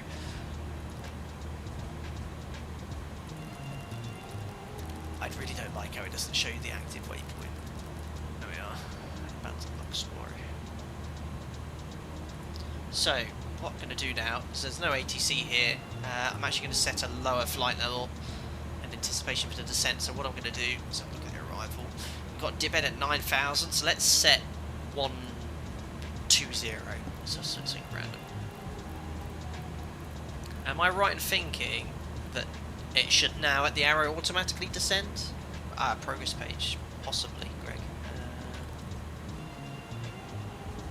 No, just have distance to go from destination. And what the VR is automatically tuned to. Bavarian Eagle, is Cat 2 and 3 always on auto land? At my operator, yes. If you're flying a Cat 2 or Cat 3, it must be flown to an auto land. I think there's some operators which allow you to land manually after Cat 2, but we don't at my operator. For Cat 2, Cat 3 must be flown to an auto land. Cat 3, you can't not do an auto land. Or in Cat 3 conditions, I should say. Is it going to descend? I don't know if the aircraft should or not. Maybe I have to push profile. No auto descent, you need to hit the profile button. Okay. There we go, at top of descent. Look at that. I'm an Airbus 50, A300. 40, 30, 20, 10. Thank you very much, Ingrid 002 for the £5, sir. Hello Captain, hope all is well. Don't forget to lower the landing gear this time round. Last time you flew the A300, chief pilot was left impressed. Haha, got to love the banter. Best regards to all. Thank you very much, Ingrid 002. You're giving the banter out this morning as well on Discord. I found very funny. Thank you very much. I will do my best to remember to lower the landing gear today. Appreciate it, buddy. Thank you. Hopefully no massive bugs or glitches. My oh my. Very, very good. Oliver Harris, do you need authorization for an auto land? Well, yeah, an operator needs approval to operate in those conditions. Also, at my operator, each runway has to be tested first to make sure it is safe to conduct an auto Cat 3 approach. Aircraft needs to be, well, not fully serviceable, but there's quite a lot of items that need to be in service to fly an auto land. Crew training, you have to have flown an auto land within a set period of time as well to make sure that you're current.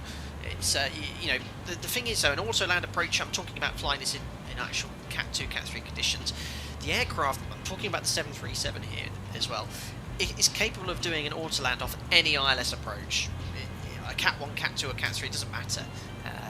But what a Cat 2 and Cat 3 approach does when they're being enforced, it provides the additional layer of protection needed in these conditions. So, for example, Cat 2, Cat 3, the airport that has Cat 2 or Cat 3 will have the required approach lighting.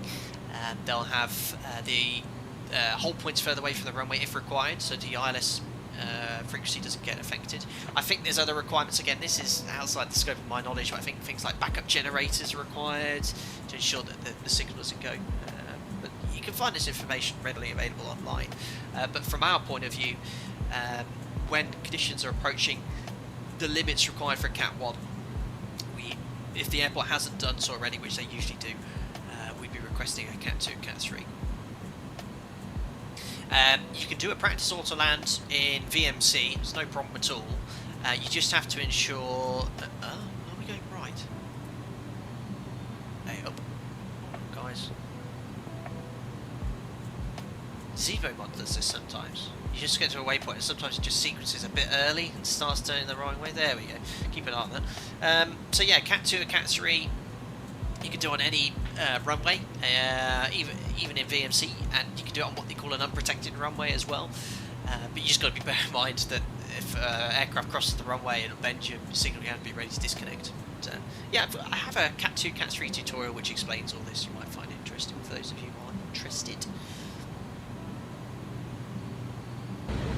50, 40, Oh yeah, 30, increased aircraft separation 20, as well. Yeah, you're quite right. 10. Thanks a lot, Philip Messenger, for the 5 years 50. Hi Captain, VATSIM or IVAO, and the braking performances in icing conditions easy to assess. On the sim meaning for PIREP purpose.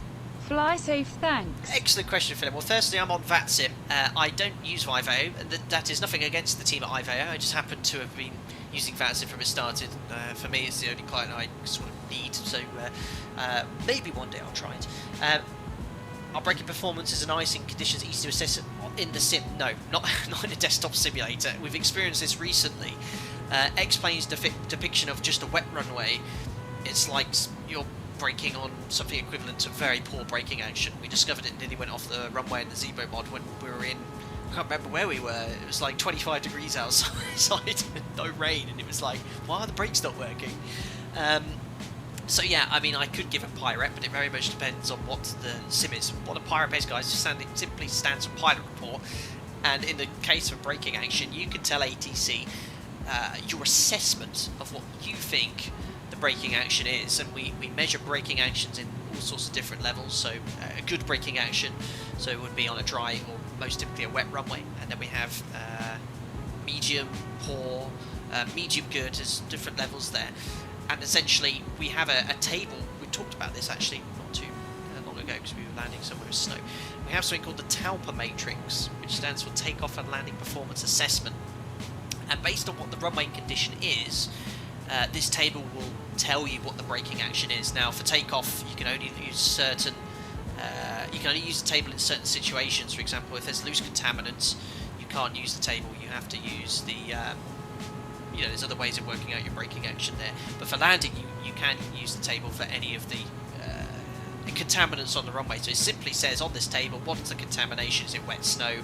Is it ice? Is it dry snow? And then you can even then go further in, what's the depth of the snow, convert it. So if you type in TALPA matrix, it's available. It was produced from the FAA after a runway overrun by Southwest in the, I think it was in the 90s or the early 2000s, I can't remember now. But yeah, that's what you check to make sure the performance assessment is good. But yeah, again, I always go off a tangent, but I know you find all this information interesting, guys. In a desktop sim, it's not very accurately modelled, so there you go. And with regards to PIREP as well, remember they're subjective. So one pilot in his jumbo jet might think he has excellent braking action. The next guy in his Dash 8 might say, no, the braking action was terrible. So you've got to be very cautious with them. There you go.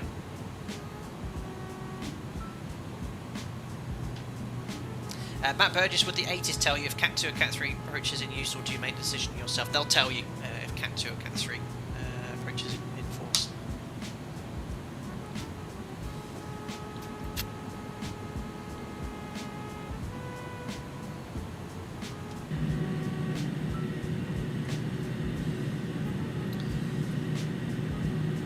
So we should get some ATCs soon enough, guys.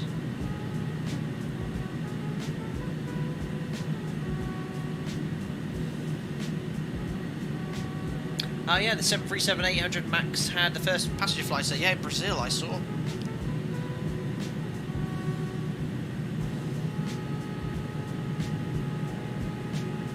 we've got traffic right behind me on VATSIM. Yeah, someone also in... Across there. And by the way, this is the General Electric one. I know you guys all wanted the Pratt & Whitney engines. But I've got the GE here. And I think, I don't know if this is true to the real aircraft, General Electric get the M1 figure, which is quite useful.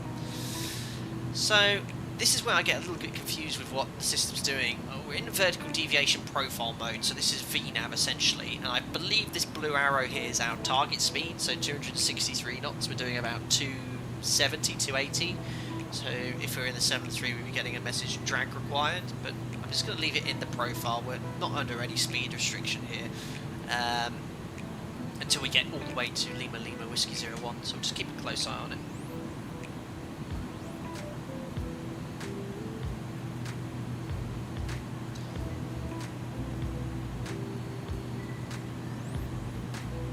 Yes, what do you think about Microsoft Flight Simulator? Is it better than X-Plane? Yeah, I mean, obviously Microsoft Flight Simulator looks great, but you won't be able to find an actually modern commercial airliner on that sim at the moment, so this is by far the best simulator for that experience. For general aviation though, GA, Microsoft Flight Simulator is a winner. It looks great, but yeah. The fly-by-wire A320 we used the other day is good. There's a lot of work needs to be put into it. It's not bad at all. But the default jetliners, they're a good laugh. They're okay. But I love Microsoft Flight Simulator for GA. And in fact, I'm going to be bringing out the Blériot 11 again soon. So keep an eye out on that. Probably, I hope in the next few days. I've got a nice flight. Yeah, I have in mind for that. If the FMGS thinks you need drag, it'll pop up MCDU message more drag. Okay. Happy at the moment. There's my AMP's increasing. It's decreasing it. I have no control of this. This is just an estimate of the aircraft's position based off all the information. You go for your Microsoft Ground Simulator. They do put a lot of effort into making it look fantastic. I have to admit, but it would be nice to have some nicely modelled jets. Give it time. Give it time. Everyone loves the Blériot. I know, that stream was awesome. Has anyone updated to the recent version of the Blériot as well, Wing 42? I did drop him a message, but I haven't heard back from the guy that runs it. I recently updated it, but there's a bit of a glitch with the wings. They seem to face the wrong direction when I zoom out the external view.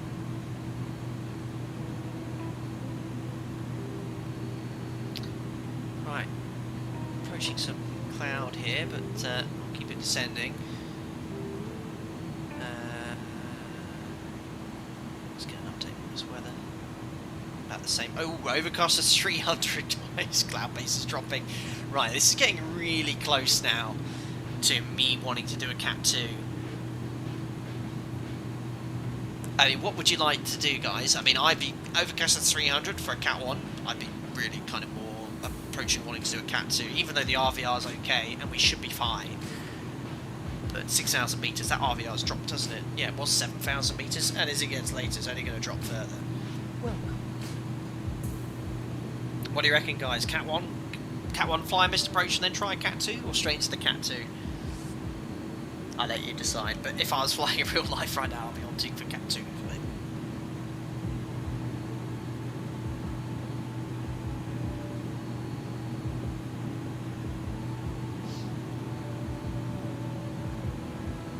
I've been led to believe, reading online just before the stream, so we'll just see if an A300 could do it.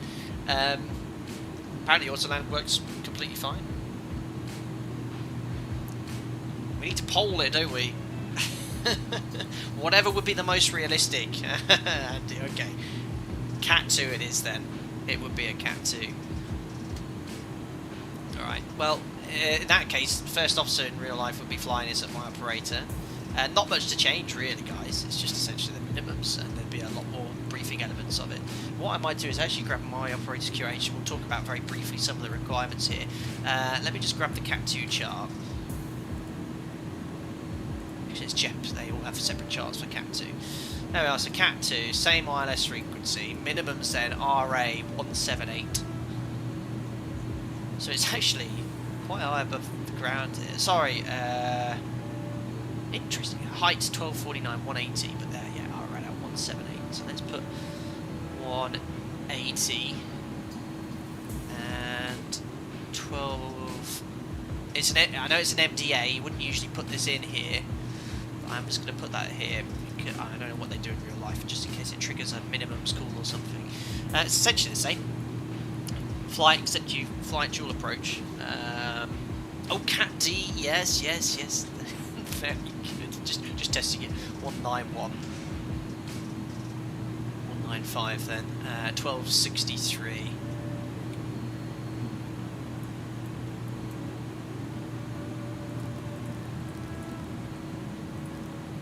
There we are. Where's my QRH? Oh. QRH is upstairs. Well, I have some. I've got all my flight training loads from my original type rating and some other changes from when I was working in the sim. Let's work off those. Talk very briefly about the Cat 2 here. So we descend further. It doesn't look like it's overcast. This is. I need to active sky. I don't know. Sometimes it doesn't pick the weather that great, but that looks like a nice day, if I'm perfectly honest.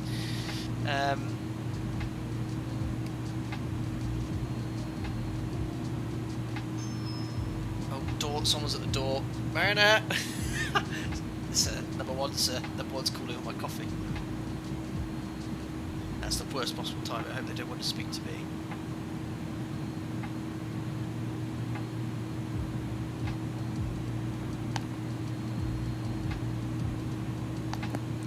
Yeah, she's there. Well, worst possible timing, but I wanted to try and find the briefing information for this, and in reality we'd have to brief this in full. Everybody's going to get very busy in a second here. Unbelievable. It's probably some garment from, God, no, what is it called? ASOS. Dear oh dear. Other clothing brands available. Right. Check this instructions. Oh, I can't find it anyway. So essentially, for a Cat 2, Cat 3, we need to check that the aircraft's fully serviceable for the auto-land. Cat 2, the runway is approved. For Cat 3, that is the case there. No NOTAMs there. For example, what can happen is if certain lights are inoperative, you have to actually increase the RVR required as well. So you've got to be very careful with the laws and regulations with that. That's why it's very important to check NOTAMs, especially if you expect to be flying an auto-land. But essentially, it's the same thing, except the aircraft will do an automatic landing. And you're right telling me I have to engage the second autopilot at some point in this aircraft. That's what makes it exciting, because I don't actually know how to operate it correctly in this aircraft. But it's the same things. Approach ban is enforced once the RVR exceeds the minimum required. So your RVR requires 450 metres, so it's already 6,000, it's fine. But the low cloud base is why the reason we're wanting to fly pilots approach there. Right, there's no ATC, and I need to carry on descending here. So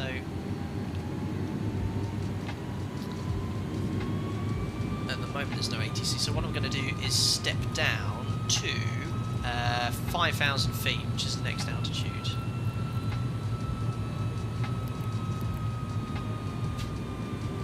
Let's go profile, so at least it'll descend at try and capture the profile. I think if we go to the progress page, we can see how high we are. Yeah, 700 feet high. So actually what I'm going to do is level change and bump 250 and use a bit of speed brake to get back on the profile here. We'll set the QNH, which is 1017, which is here. There we are.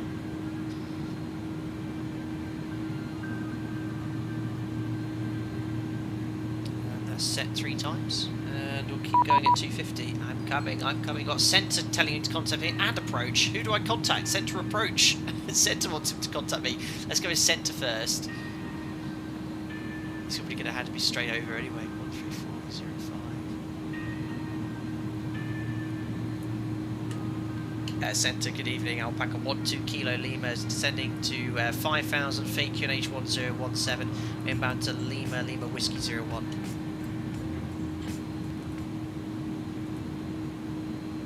Alpaca 12 Kilo Lima, Lviv Raider, hello, set squawk 6106. 6106, Alpaca 12 Kilo Lima. I think your colleagues wanted me to contact him on approach. Do you want me to stay with you?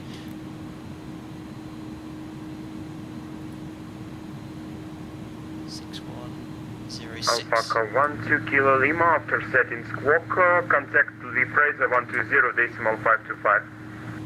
120525, Alpaca 12 Kilo Lima. Thanks to ATC now, bye.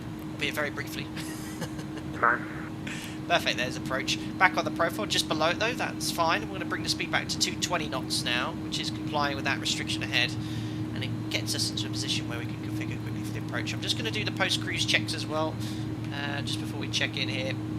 Remember, aviate first, then navigate, then communicate. So seatbelt sign on, it already is. Anti-ice will be required shortly. Exterior lights, let's just pop them all on. Alpaca 12 Kilo Lima, Lviv radar.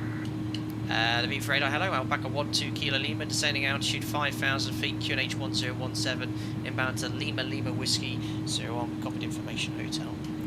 Alpaca 12 Kilo Lima, Lviv radar, identified radar vector for less 13, 10 left heading 030, descend to altitude 4,000 feet, QNH 1017. Left heading 030 degrees, descend altitude 4,000 feet, QNH 1017, Alpaca 12 Kilo Lima. Excellent, so we're on the vectors now for the approach, so what I'm going to do is just redirect to Lima Lima 302.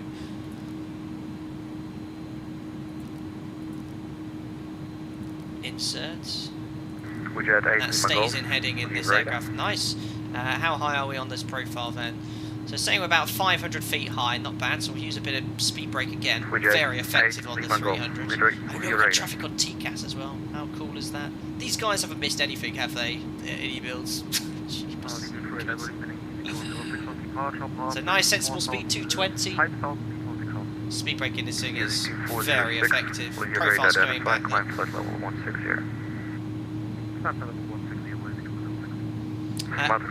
And you can see outside, it doesn't look like it's overcast. I need to have a chat with guys at Active Sky, because I swear when I first used this, it used to always be completely overcast matching the meta, but it'd be completely, and I can guarantee when we get closer it will go into IMC, but it would be nice to be IMC or high cloud now, you know.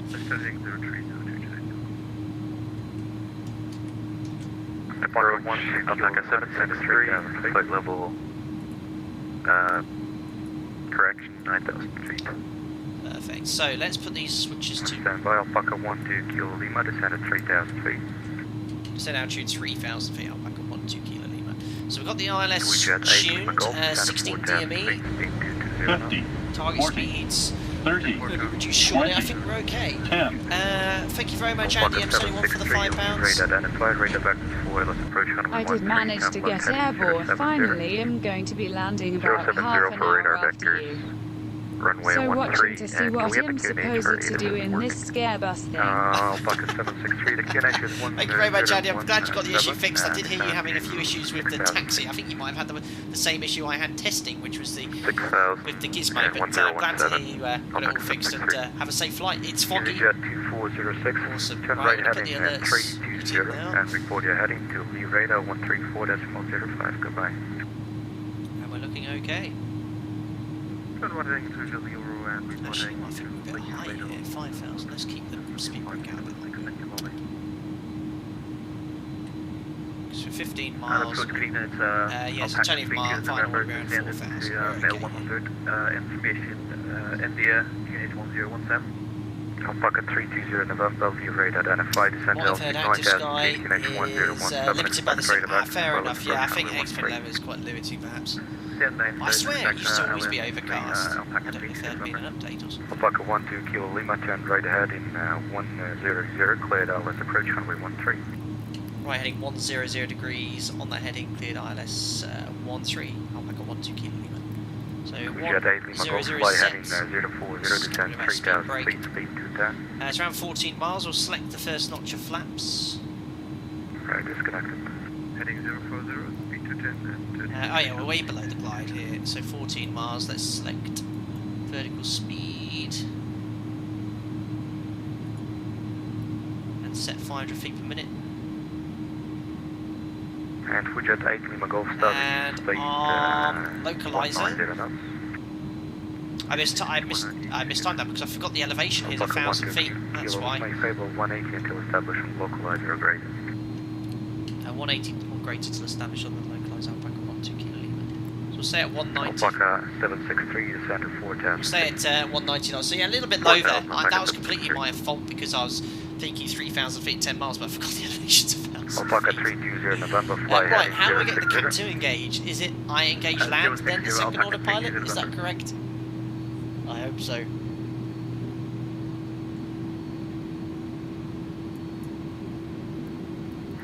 Alpaca 763 speed, 230 knots, not less please. 230 Alpaca 763. Jet 8 Lima Golf, turn right heading 090, cleared west approach runway 13. Yes, thanks, Listerman. So we'll wait until we get established on the localizer first. Actually, you know what? Well, anyway, localizer's coming here. Alright, localizer capture. Alpaca 763 and heading. Runway headings 130. Right, let's give it a whirl. So, land, engage second order pilot. It says catch me. Alright, well that'll be good, but we've got to respect the minimums for the approach at least. Alpaca 320 November, fly heading 070 Taking a bunch of and flaps. 5000 Bring the speed back to 070, identify zone for Alpaca 320 November. Alpaca 12 Kilo Lima's localizer established for ILS 13. 100, 15 the information through the Boeing 77800. Spirit West 2 station, time just got Alpaca 4 Mike Tango, V radar, identify, radar back to spoilers 13, continue present heading, and set to 9,000 feet, QNH 1017. Very low on this, I really screwed that descent. So I'm going to keep the speed up a little bit higher for him, because obviously there's traffic ahead. Alpaca 12 Kilo Lima, speed 160, you're great until 4 miles from touchdown, connect tower 128.0, goodbye. Tower 128.0, and we'll keep 160 till at least 4, Alpaca 12 Kilo Lima, bye. With 067 Alpha, V radar. It's 128.0. Live radar, good evening. It was 67 Alpha. With 067 Alpha. Right, bring the speed back to 160 now. I'll give it to 169. Glider's coming alive, still descending on the CDA here. 7.4 miles. Oh yeah, I forgot to engage that final approach mode. Oh, and I think it's done automatically. Right, all good here. Taking another notch of flaps to fly 160. Remember, we're going to get plunged into IMC because it'll do its active sky thing. Glider zone capture. We think the missed approach altitude is 3,000 feet set. Bring the speed back to 160.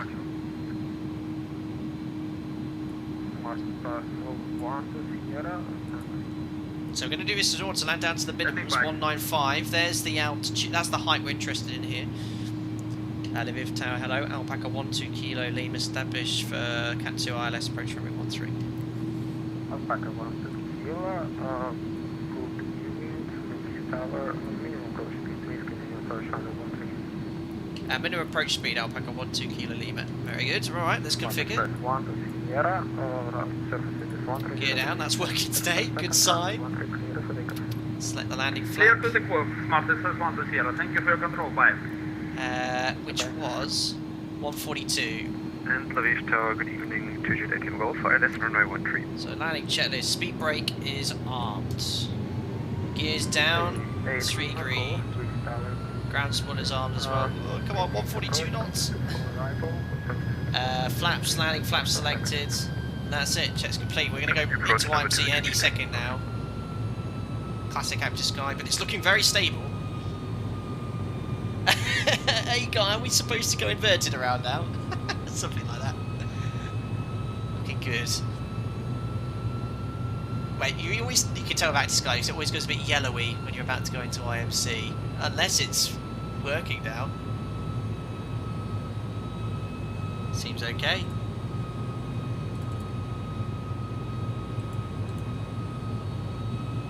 Just wait for it.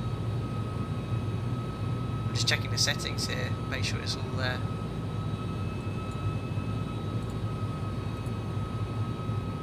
So first officer will be flying this in real life. And he'll be calling 500 radio flare armed at my operator. We have Cat 3, so I guess that means it's armed, but I guess the weather in the sim is okay. I just double checked the settings, but I've got the surface visibility set to 0. So I'm going to just wait now until 200 AGL. And we're going to fly it all the way to an auto land, because that's what you do at my operator. If you've briefed an auto land, you have to fly it to an auto land. So we've been testing the iniBuilds auto land system today. It seems to be fine. Uh-oh, look, it's going that colour now. I knew it would do this. Right, we're below minimums now, so if we lose sight of the runway, we have to go around. 100. Go around. Oh no, how? Go around. Come on. Well, I've got to go around now, I'm committed. Come on, go around for us though, come on. Go around. Oh, it's so slow to spool up.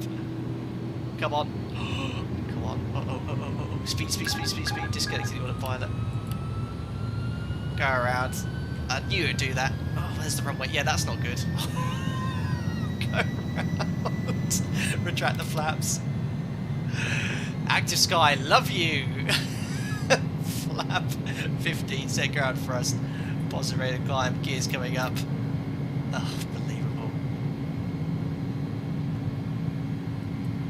Alpaca 1-2 Kilo Lima's going around, so we're not visual. We're lost sight of the runway. Alpaca 1-2 Kilo Lima, climb on runway heading to 4,000 feet and contact Lviv, radar 120, decimal 520. I'm a runway heading 4,000 feet and contact approach Alpaca 1-2 Kilo Lima by.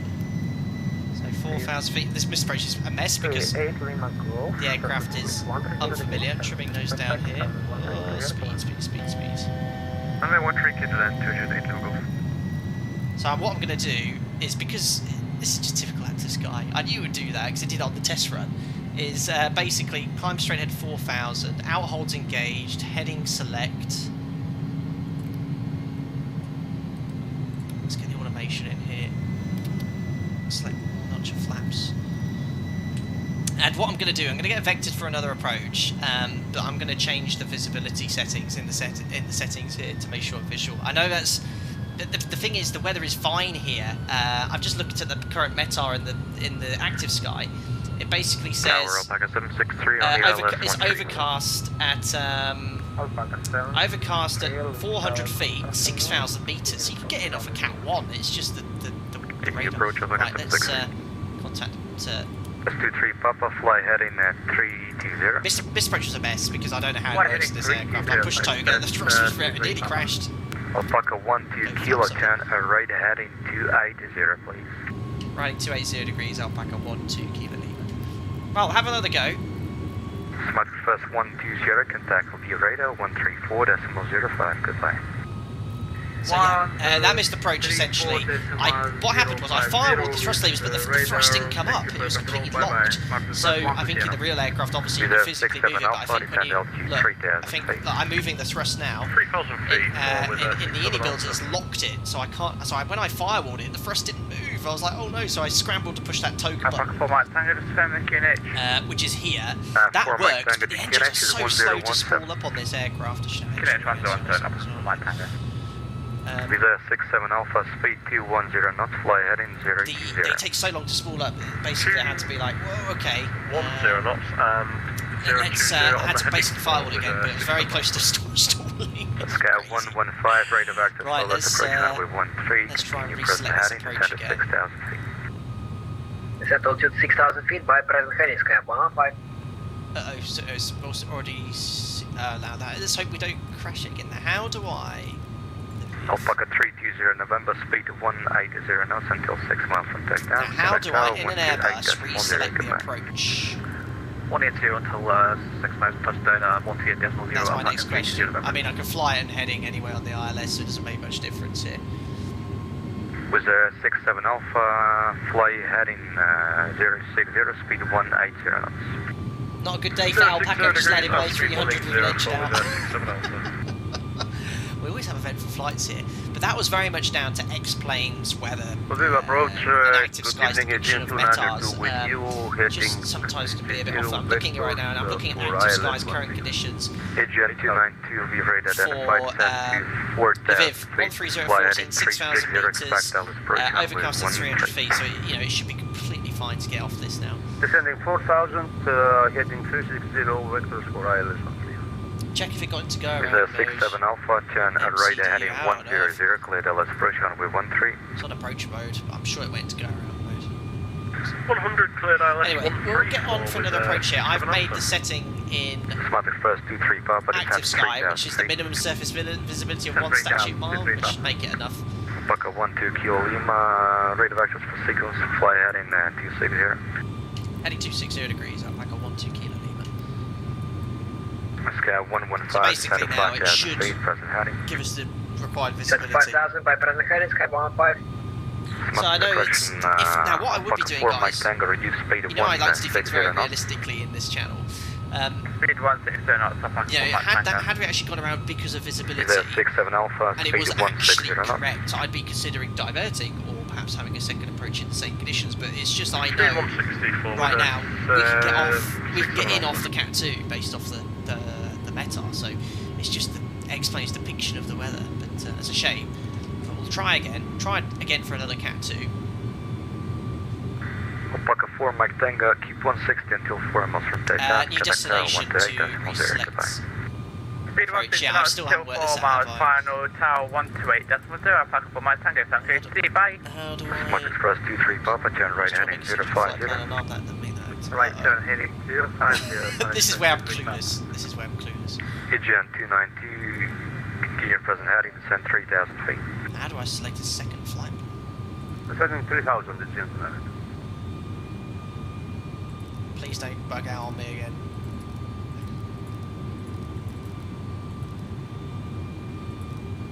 Okay. Activate second flight plan. Smart Express 23 Papa, report your speed. 170 knots, 23 Papa. 23 Papa, perfect, thank you.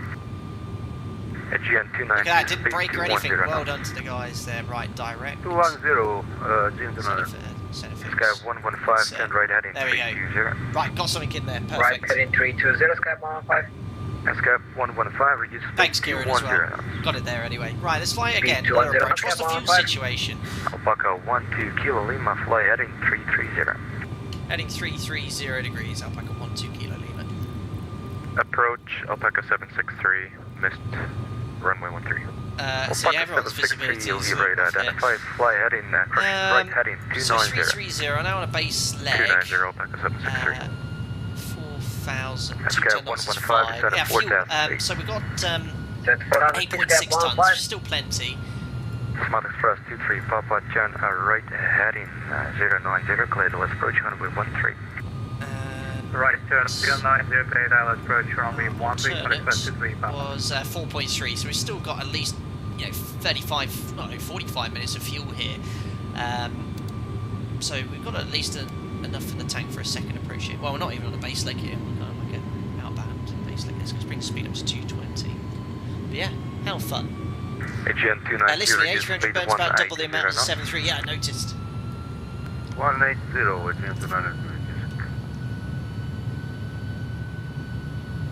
So yeah, the only I do love active sky. It's far better than the stock weather there, but it's really annoying when you're completely visual. We were completely visual with the runway from 3,000 feet, plunged into IMC below minimums. When you can see it, if it stays visual, keep it visual, sort of thing. It's just a bit of a pain. But I think, as so I mentioned, that's more X-Plane's fault than active sky. But if they could fix that, when you're flying in these conditions, it's Is a 67 Alpha, speed 160 until 4 miles from touchdown. Contact tower you're right, Philip, and 128.0. you reminded me earlier. Check the extra fuel page. 160 till 4 and tower on 128.0. Thanks for your help, and we'll see you next time with a 67 Alpha.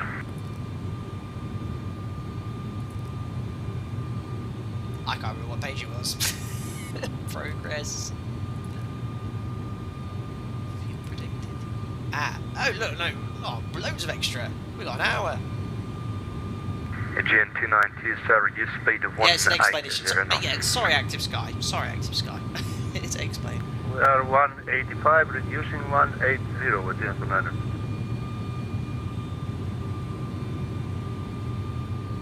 Sky 115 is Nikki, in Active Sky settings, you can set the flag to prevent weather download and approach. I don't think that'll make any difference, Nikki. It's just the way it Let's head depicts the 250, actual descend weather. altitude 3,000 feet, Sky 115.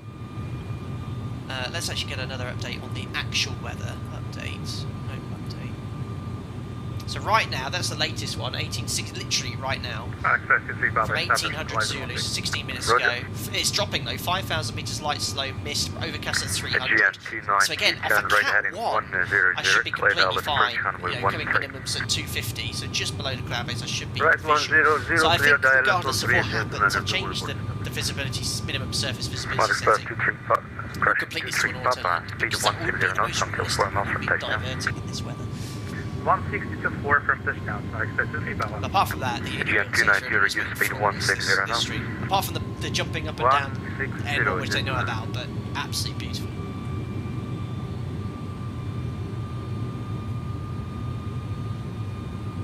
Deep Briner, use Active Guide enhanced cloudscapes and it's always a smooth transition into IMC. That's Deep Briner. Could you send me a link to that on social media? That would be great if you appreciate that. 2 tons of Voyager Active Sky refresh rate the same. I think it's just default. 20 minutes or so, isn't it? Speed 160 knots. Reduce into 160, Sky 15. What, Boeing pilot flying an Airbus? Try to centre fix, insert again. Sorry, Fit. Alpaca 763, turn right ahead in 320. You get thrown all over the sky as well. 320, Alpaca 763. Obviously went round. Alpaca 12 Kilo Lima, speed 210 knots. Speed 210 knots, Alpaca 12 Kilo Lima. Now, what would be like interesting to find out is the spool up time on these engines is slow, which I'd expect it to be as it is older, but it's not as slow as that. When I went around, we were very nearly in trouble there because I firewalled the thrust lever once I realised. Well, I couldn't, but I pushed Toga here. What I should have done is disconnect the order throttle and firewalled it, but there was so slow spooling up, my speed got really dangerously low, like really bad. Traffic, Airbus 330 behind you, catching up 4.5 miles. It's the auto thrust. Scale 115, reduce final approach speed. Disconnect it. Yeah, you're right. Look at that.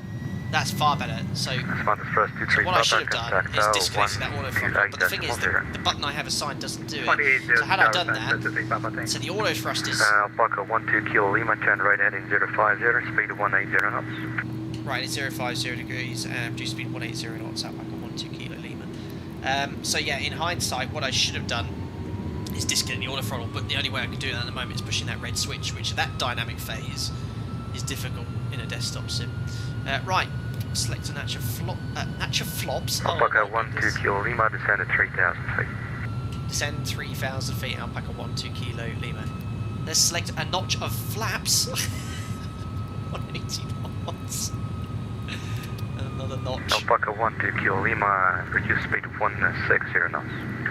Reduce speed 160 knots, Alpaca 12 Kilo Lima. I need to descend as well. So very far out again, but that's what happens. Sequenced ounce of vertical speed. Let's just do 200 feet per minute. Sensor, hello again, Alpaca 4 Mike Tango, going around. Everyone's going around. Everyone's got active sky issues. Alpaca 12 Kilo Lima, cross the localizer, just increase a bit more distance with the traffic from your right, and now we'll give you clearance from the north. My next query is why is the localizer perfectly on the localizer when I'm not on it? Alpaca 4 Mike Tango identified, turn right ahead in 300, rate of access for let's approach runway 13. I can't get any localizer information. Right, heading 300 degrees, so I'm going to have to turn myself. It's overshot the localizer, but I've got no localizer deviation information, and that is active sky. That is explain issue for ages. It just doesn't give you. Alpaca 12 Kilo Lima, turn right ahead in 160, cleared ILS approach, runway 13. Riding 160 degrees on that heading, cleared ILS approach runway 13, Alpaca 12 Kilo Lima. So yeah, there's nothing Alpaca 12 Kilo Lima, start reduce to final approach speed, please. Final approach speed, Alpaca 12 Kilo Lima, already below the bug speed. Yeah, I mean, I'm not going to go in that heading. I'm just going to basically fly towards the centre fix because X-Plane 11... GM 290, contact tower 128. It doesn't pick up the localizer till you're around 23 miles away. It's got the DME, which is correct, but it's just...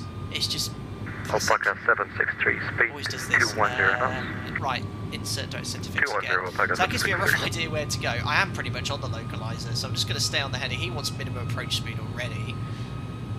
Well, I'll give him 149, which is pretty much it. All I've got to do then is drop the gear.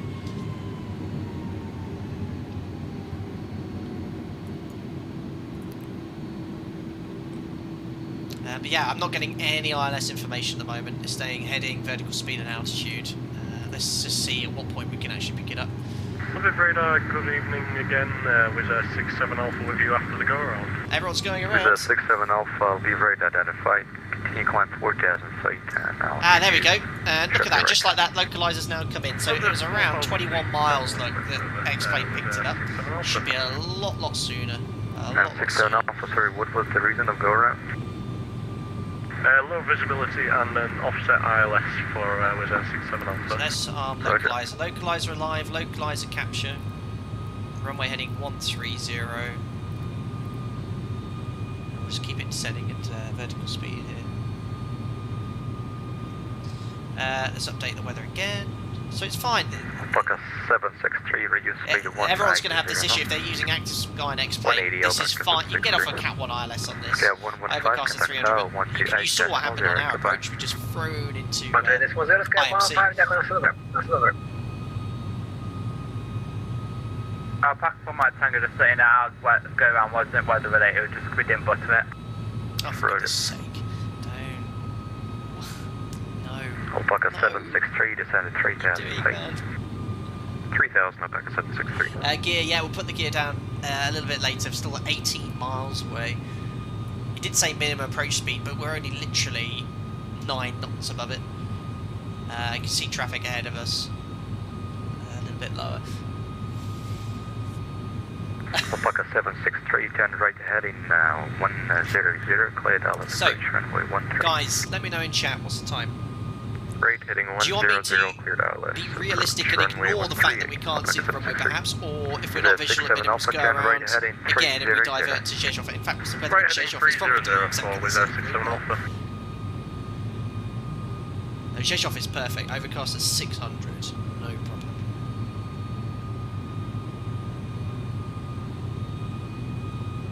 Yeah, I know who it is, guys, don't worry. It's Toga Simulations, unfortunately.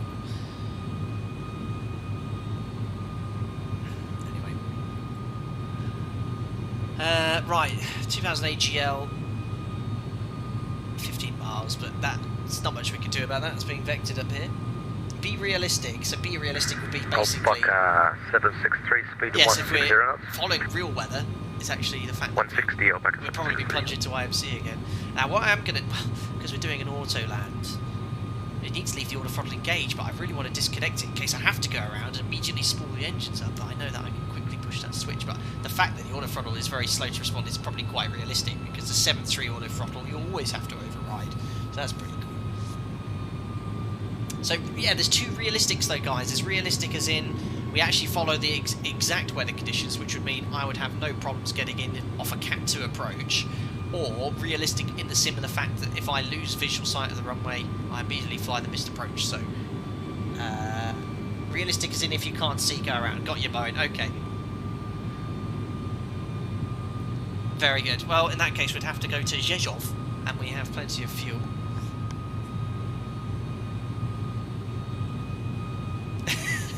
Definitely. No visual go around. Okay, you decided it. Well, this could be interesting.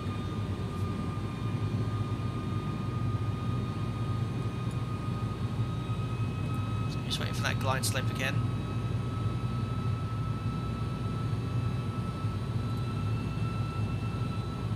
There's the weather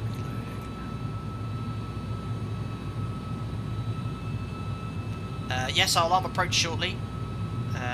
Don't worry about it, I've not forgotten, guys. Tom. Alpaca 4 Mike Tango, a Fable, reduce minimum clean speed, because they're asking me for a bit more space in between you, because there's a lot of traffic in the ground. I'm looking for a departure clearance. Uh-oh.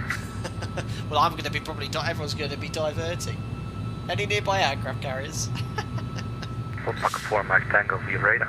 So as soon as that glide slope comes alive, I'll arm approach. Reduce to minimum clean speed, I believe. Can you do 210 or 200? We can do 210 Alpaca for my Tango or 200 up to you. For Mike Tango, Roger, so 200 knots and continue present heading. Roger, maintain correct heading and speed 200 Alpaca for my Tango. And Visa 67 Alpha, the same for you, speed 200 knots, or if it's more minimum So clean coming speed. in line any second now, so let's go land. 200 knots with a Dual autopilot's armed at least. And if I have to go around, we'll go straight to Zhezhov.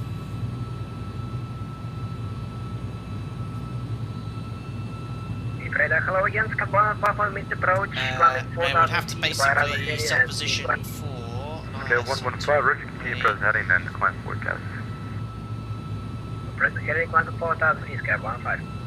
Alpaca 763, reduce final approach speed.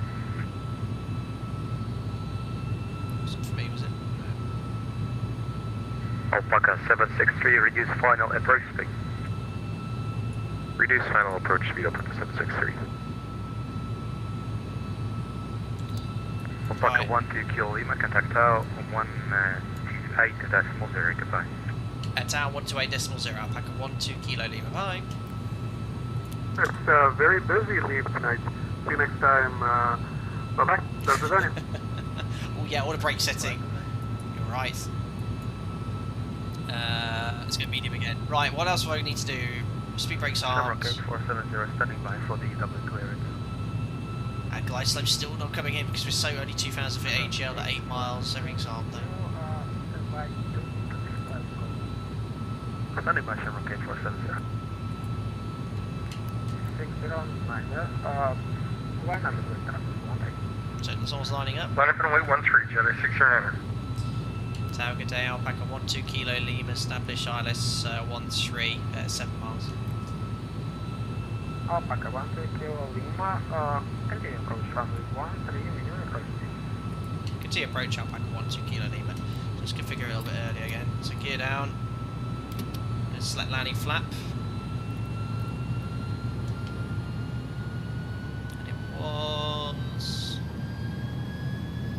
I don't like those sounds about looking here. 140 again. So glide slope capture, missed approach altitude again. He did tell us to climb straight ahead 4,000, but we'll go for 3,000 on the chart. Tower Alpaca 763 with you, ILS 13. Check fuel fill, we've got plenty, 7 tons, we need 4.5 to divert to Shezhov. Actually, what's quite interesting is Shezhov is not the best either because it'd be an opposition approach. The visibility's dropping off there.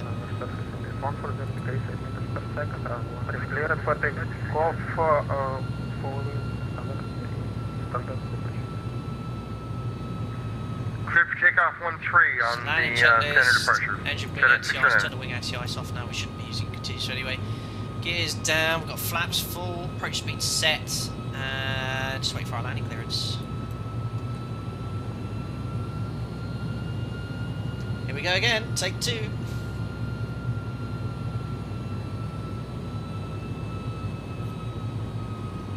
So there is the runway and approach lights. If it all makes sense, we should be completely fine.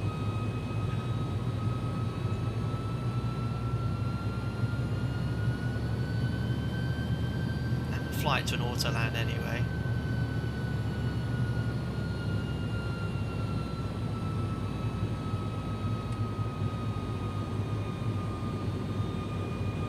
Chest complete, just, seem to be cleared to land.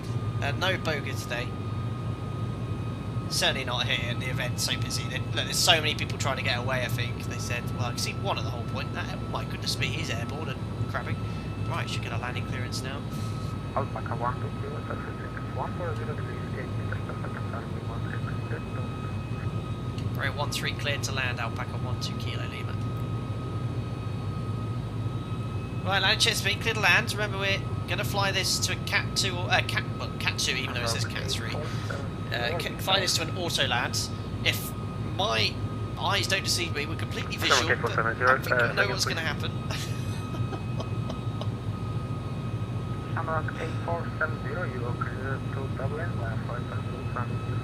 Just wait for that screen to go yellow. And that would be a nice seating position in these conditions, something like that. Approach lights are blinking. Clear to Dublin via the Gothic 5 after departure, range of 6000. After departure, 120.520 and squawking 3337, Shamrock 8470. Shamrock 8470. Checked.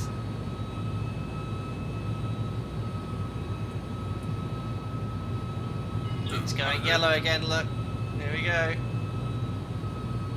Right, below minimums now, so it is continue. Oh, come on. 100. What visual? Look, visual! I'm landing. This is ridiculous. I was visuals. Oh, what an auto land though. Oh, lovely. Right, I don't care. Right, basically what I should have done is go around. But for the sake of realism, I'm actually landing here. Right, I literally went into IMC and I was literally about to push Toga, and then I saw the runway. Unbelievable. At 80 knots. So we're going to have to take this left here because I missed the exit. Unbelievable. So that's Tower, good afternoon, Ukraine Manual braking, we'll take the left on Bravo here. So then get a departure away. Anyway, ladies and gentlemen, welcome to Lviv. Okay.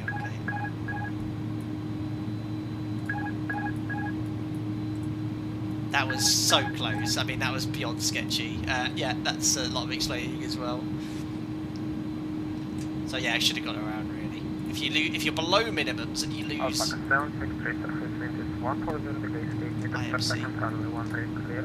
So we're going to hold here. Runway 13 clear to land, Alpaca 763. Alpaca 12 Kilo Lima is vacated and holding short of Bravo.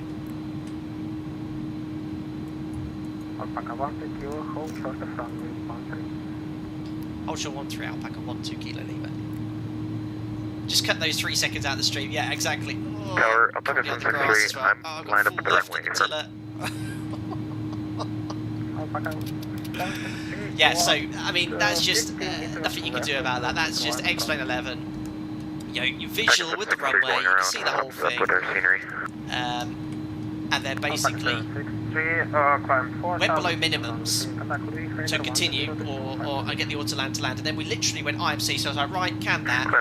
And because I've got to fiddle with this order from disconnects, which before I came up, I saw the runway. So, but to make it very clear to you guys, if you're below minimums and you lose sight of the runway, immediately execute a go around, like, phew, there's no question about it.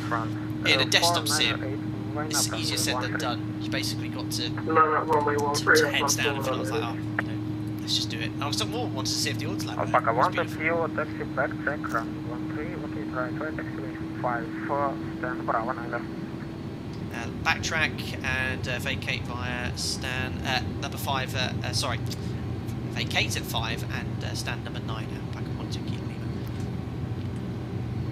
So basically all the exits are called numerical here. ready for push and start. Shamrock 8470, you are using standard delivery, you currently for now for us. Awesome. Anyway, welcome to Ukraine, guys.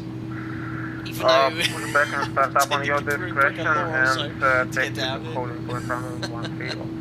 But yes, as I stress, if you're a line crew, something like that, 470, yeah, we're using default, so we're parallel with taxiway 7 at the moment. You know, you saw it, completely visual, and then we went below minutes, completely visual, thrown into IMC last minute, and then literally it was for like a second, and then we're visual again. But as I stress, I must stress this: if you are not visual, or you lose, if you're visual and then you no longer can see the runway, you immediately have to execute a go around. No ifs, no buts, and that's why there's 2 of us. You know, the captain in this case is looking out the window, looking for the approach lights. We've got full left on the tiller here as well. International Flight 2 is the status on our flight. Yeah, if you lose visual, that's why the captain's looking out the window and pilot flying is the first officer, and immediately a misapproach is executed by the first officer, by the captain, which they go around because he can't see what he needs to do. Jim in this case, right? Tower, no hello again, Alpaca 4 Mike Tango, establish on the localizer 14 Right, stand 9, we'll get the APU up and running. Alpaca 4 Mike Tango, you can see around 1. So, again, Alpaca 4 Mike Tango. And I think stand 9 is just here on the right. Oh, not the most clearest. I think it's right in the corner. Look, yeah, it's right in the corner. I need you parked on the ramp for service. Thanks. Airport is nice, completely free to download as well, guys.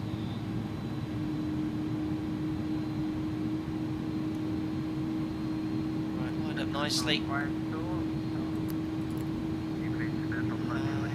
Let's turn that off. Yeah, we're going to replay that. It'll be quite interesting to see how it looks like.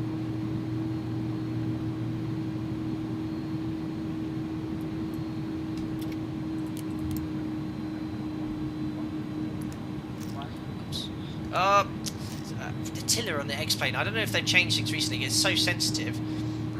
If you go full right and there's a massive delay if you can turn full left all of a sudden.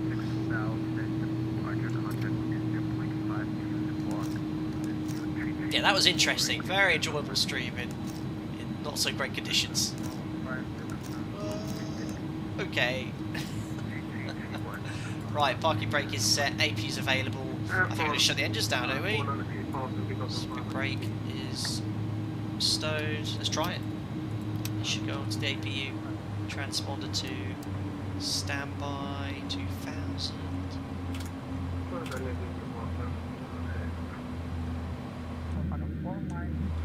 Anti-collision light can come off. There we are. Anyway, we're down, albeit only just. I mean, let's have a look. Oh wow, look at it now. I mean, this is what happened. Okay, let's just go straight into this view. So obviously, what are the current weather conditions here? Just put a little bit of music on here in the background. So we were here, and I think we're below minimums at this point. So like, continue, great, looking absolutely beautifully visually. And this is classic X-Plane 11. Right, here comes the runway. We were descending a little bit low, descending a bit low. Here comes that changing colour, you know, when you're about to plunge into IMC, and then boom, right. As I stress, we were visual below minimums. If this happens, you immediately execute a missed approach. But as soon as I got a bit lower, I think the visibility's dropped a bit further now. But you can see, look, it's basically clear and then plunged into the IMC. I wish it was just basically like this, the whole approach. And then what should happen is as we fly in, you know, the approach lights come into view like this. But this is like Cat 3 conditions.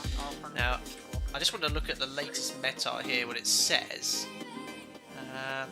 Yeah, I mean, it's still saying fine, so the depiction of the METAR isn't accurate at the moment, unfortunately, because right now it says surface wind is 14016, visibility is 5,000 metres. So yes, right down here it's 5,000 metres, no problem at all, so that has depicted the METAR correctly. There is not 5,000 metres, and it says overcast at 300, so I should think 300 feet's about here. So that, I reckon, right now, if you're in Lviv, this is exactly what it looks like at this point. I should think, boom, overcast at 300, maybe a bit higher. So yeah, that's around about there. So that, I reckon, these conditions that you see right now is exactly as it should be. That's what we're saying in the sim. Anyway, that's what I'm looking, that's my excuse out of the way anyway. Let's have a little look back at chat here on that approach.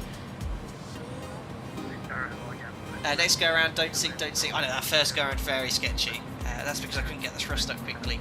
Visual, do it anyways. Boo. Everyone was very upset because I didn't divert. You all wanted me to divert to Zhezhov, didn't you? To be fair, one thing I want to point out now is Zhezhov as well. The visibility's really dropped off, and this is why descent planning or approach planning or pre-flight planning is so important, because the actual approach based on the wind is a non-precision approach, it's a VOR approach.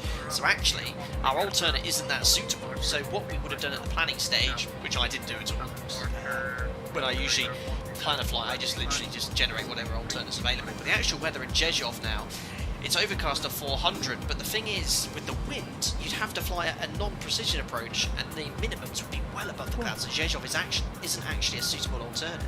So we would have been a bit screwed anyway. We'd have had to have found it somewhere else, which is why my operator, we have a flight plan that usually has 4 alternates on there, and when the weather's approaching minimums like here, we actually have 2 alternates, and we also always make sure we have fuel for the thirdest alternate, which we can always guarantee to land in regardless of the weather. So Zhezhov wouldn't have been the best one anyway, but yeah, I hope you found that interesting anyway. I'll definitely do a bit of research into seeing how, especially as winter's approaching, the conditions like this are more common, especially in Eastern Europe. We'll see what I can do to perhaps make the weather depicted in the METAR be a little bit more realistic in the sim. There's probably stuff that you guys know, which I don't, which improves the immersion, the realism there. But if you do know that, leave that in the comments section below. But anyway, we'll call that a day for the Airbus A300. What a fantastic aircraft. What an excellent auto land it did as well. I was very impressed with that. I think it did a far better job than I do in these conditions. But yeah, what a fantastic aircraft it is. And the only little bug it had, which they know about, is fine. But all the issues, well, I say all the issues, the few issues we had last stream, triggered by little glitches to be fixed. I was having a right little fiddle with the FMS here, changing all sorts of things, and it was sat here very happy accepting all those changes. Anyway, let's call that a day. Thanks a lot to all the guys who provided ATC as well. Sorry that we all went around and caused extra workload, but that's what happens. Disconnect from VATSIM, we'll call it a day, and let's also play the funky music and do the replay. Why is that not playing? Oh no! There we go, I'm going to turn it down for the last stream. Superb. 50, 40. Thank you very much, Kieran Harvey. I don't know how you did that, because the alerts are muted. Still. Did you do that? I don't even know. Thanks a lot for doing it. Is there a chance it's trying to simulate a low fly? Let me just turn this down. It's thrown me, you have thrown me. Kieran said, is there a chance it is trying to simulate a low laying level of fog where it's clear above the ground layer of fog, then you go into it, but it isn't visually shown from outside it? Say that again, Kieran. Is there a chance it is trying to simulate a low laying level of fog where it is clear above the ground layer of fog, then you go into the fog, but it isn't visually shown from outside it? Kieran, that's a lot. I don't know, Kieran. It basically is depicting it completely incorrectly, based off the METAR. So we've got the METAR there. Light snow 5,000 metres, overcast at 300, and they're very accurate. So this is not overcast at 300 with 5,000 metres of visibility. This is a visibility of around 400 metres, if that, not 5,000. So it's completely off. Like I said, this is what I'd expect it to be. Well, that's about 10k now. But what we saw before, this plunging into IMC as we go down like this, not representative of the METAR. So that is, this is catering conditions now. So no wonder anyone couldn't get in on active sky. Anyway, let's chat, and thank you very much for the most confusing comment I've ever seen. Let's have a look at the replay, see how that looked from here. That is probably what it looks like right now. Exactly what we can see from the threshold, which makes sense, and I think that's the eye point, to be fair. So when you're actually here on the ground, this is the bit where we got plunged into IMC, unrealistically, but this is the actual conditions from the threshold. So this is what it should look like, I think, in the Lviv right now. Anyway, let's have a look at the approach and landing. Listen to that.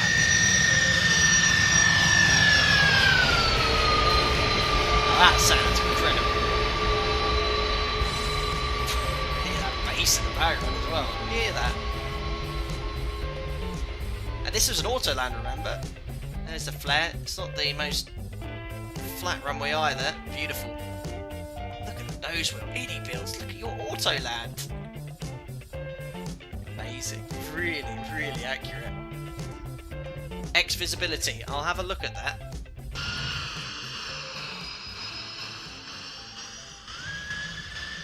Let's have a look here from close to the touchdown. Want to see the replay of your first miss? That would probably crash the sim though, because we did fly around quite a bit. It's perfect. I just want to see how close it was to the centre.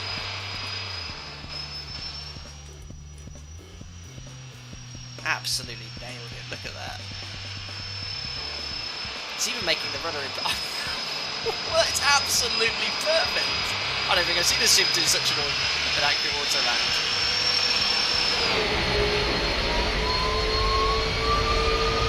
Replay of the go arounds. All right then, let's see if we can get there. There we go. Right, what's going to be the best for you to doing it here? So this was the first approach. So you're looking great, fine. Representative of the actual METAR. And then, okay. Exactly what happened on the first approach. But look, I was actually visual then, so I could have... It's like, in real life, if this happened in real life, which you wouldn't go from this to being an IMC, but just to reiterate and stress, boom. That's it. I mean, look, there's no time in it. To be fair, if you think where the captain would be sat, if I go live speed here, he's going to be sat like this, heads up, plunge into IMC. Yeah, you could actually call continue. Looking back here, you could call continue on that one. Now at that point I executed the missed approach because I couldn't go around. I was having issues with the thrust lever. Look, I was like, oh, and our speed got very low. Now to be fair, I didn't actually realise how close it was to actually being completely visual. So you see what I did? I kept the nose low. Well, not that low. That was tight. Whoa. Because the speed was getting low, so that's why I pushed the nose down. And then I actually got the thrust up. Look, we actually got safely into the missed approach there. So actually, let's now go back onto that approach now and see what it actually looked like. So actually, you imagine then, when you fly an autoland, the first officer, this is my operator, he flies the approach, the captain is sat here, and he's sat and only looking outside, that's what he's doing, occasionally glancing at the instruments here. So let's actually have a look, let's see, you know, it would never happen, because you'd never go like this into full IMC, but let's actually see if the approach was technically legal. It'd be very close. So the minimums for that approach, was it 178 feet, so 178 is coming up. There we are, so that's minimums, okay, minimums, yes, okay, continue, we can land here, alright. Remember what I said, if you lose sight of the runway you have to go around. It's so dynamic though. So here's the weather coming in. If I pause it, you can see, look, the runway edge and the threshold markings, and that is, if you can see that, you are safe to, you can continue the approach. If you can see some element of the approach lights, threshold markings on runway edge, but there's no lighting at all in the sim here. In real life, you've got bright white lights here, which again, you'd be able to see a little bit clearer, but it was there was nothing in it. So yeah, had that happened, you're okay. So visual. Oh, it's just, this is the sim. There's not much you can do. One more. Well, I hope you found that debriefing interesting anyway.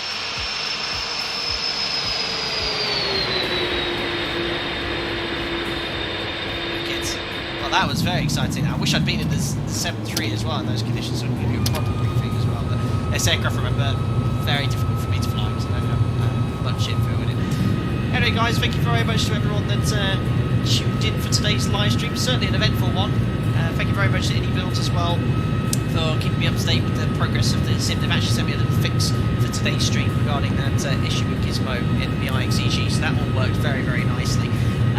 So yeah, you can go grab this aircraft. It's literally one of my most favourite aircraft. So really, really cool. I hope you found that interesting regarding IMC and autolands as well.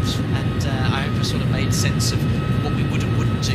And guys, stay safe out there. And I'll see you for another live stream very soon. Thank you to everyone that donated, as ever, to my members for the continuous support. Bye for now.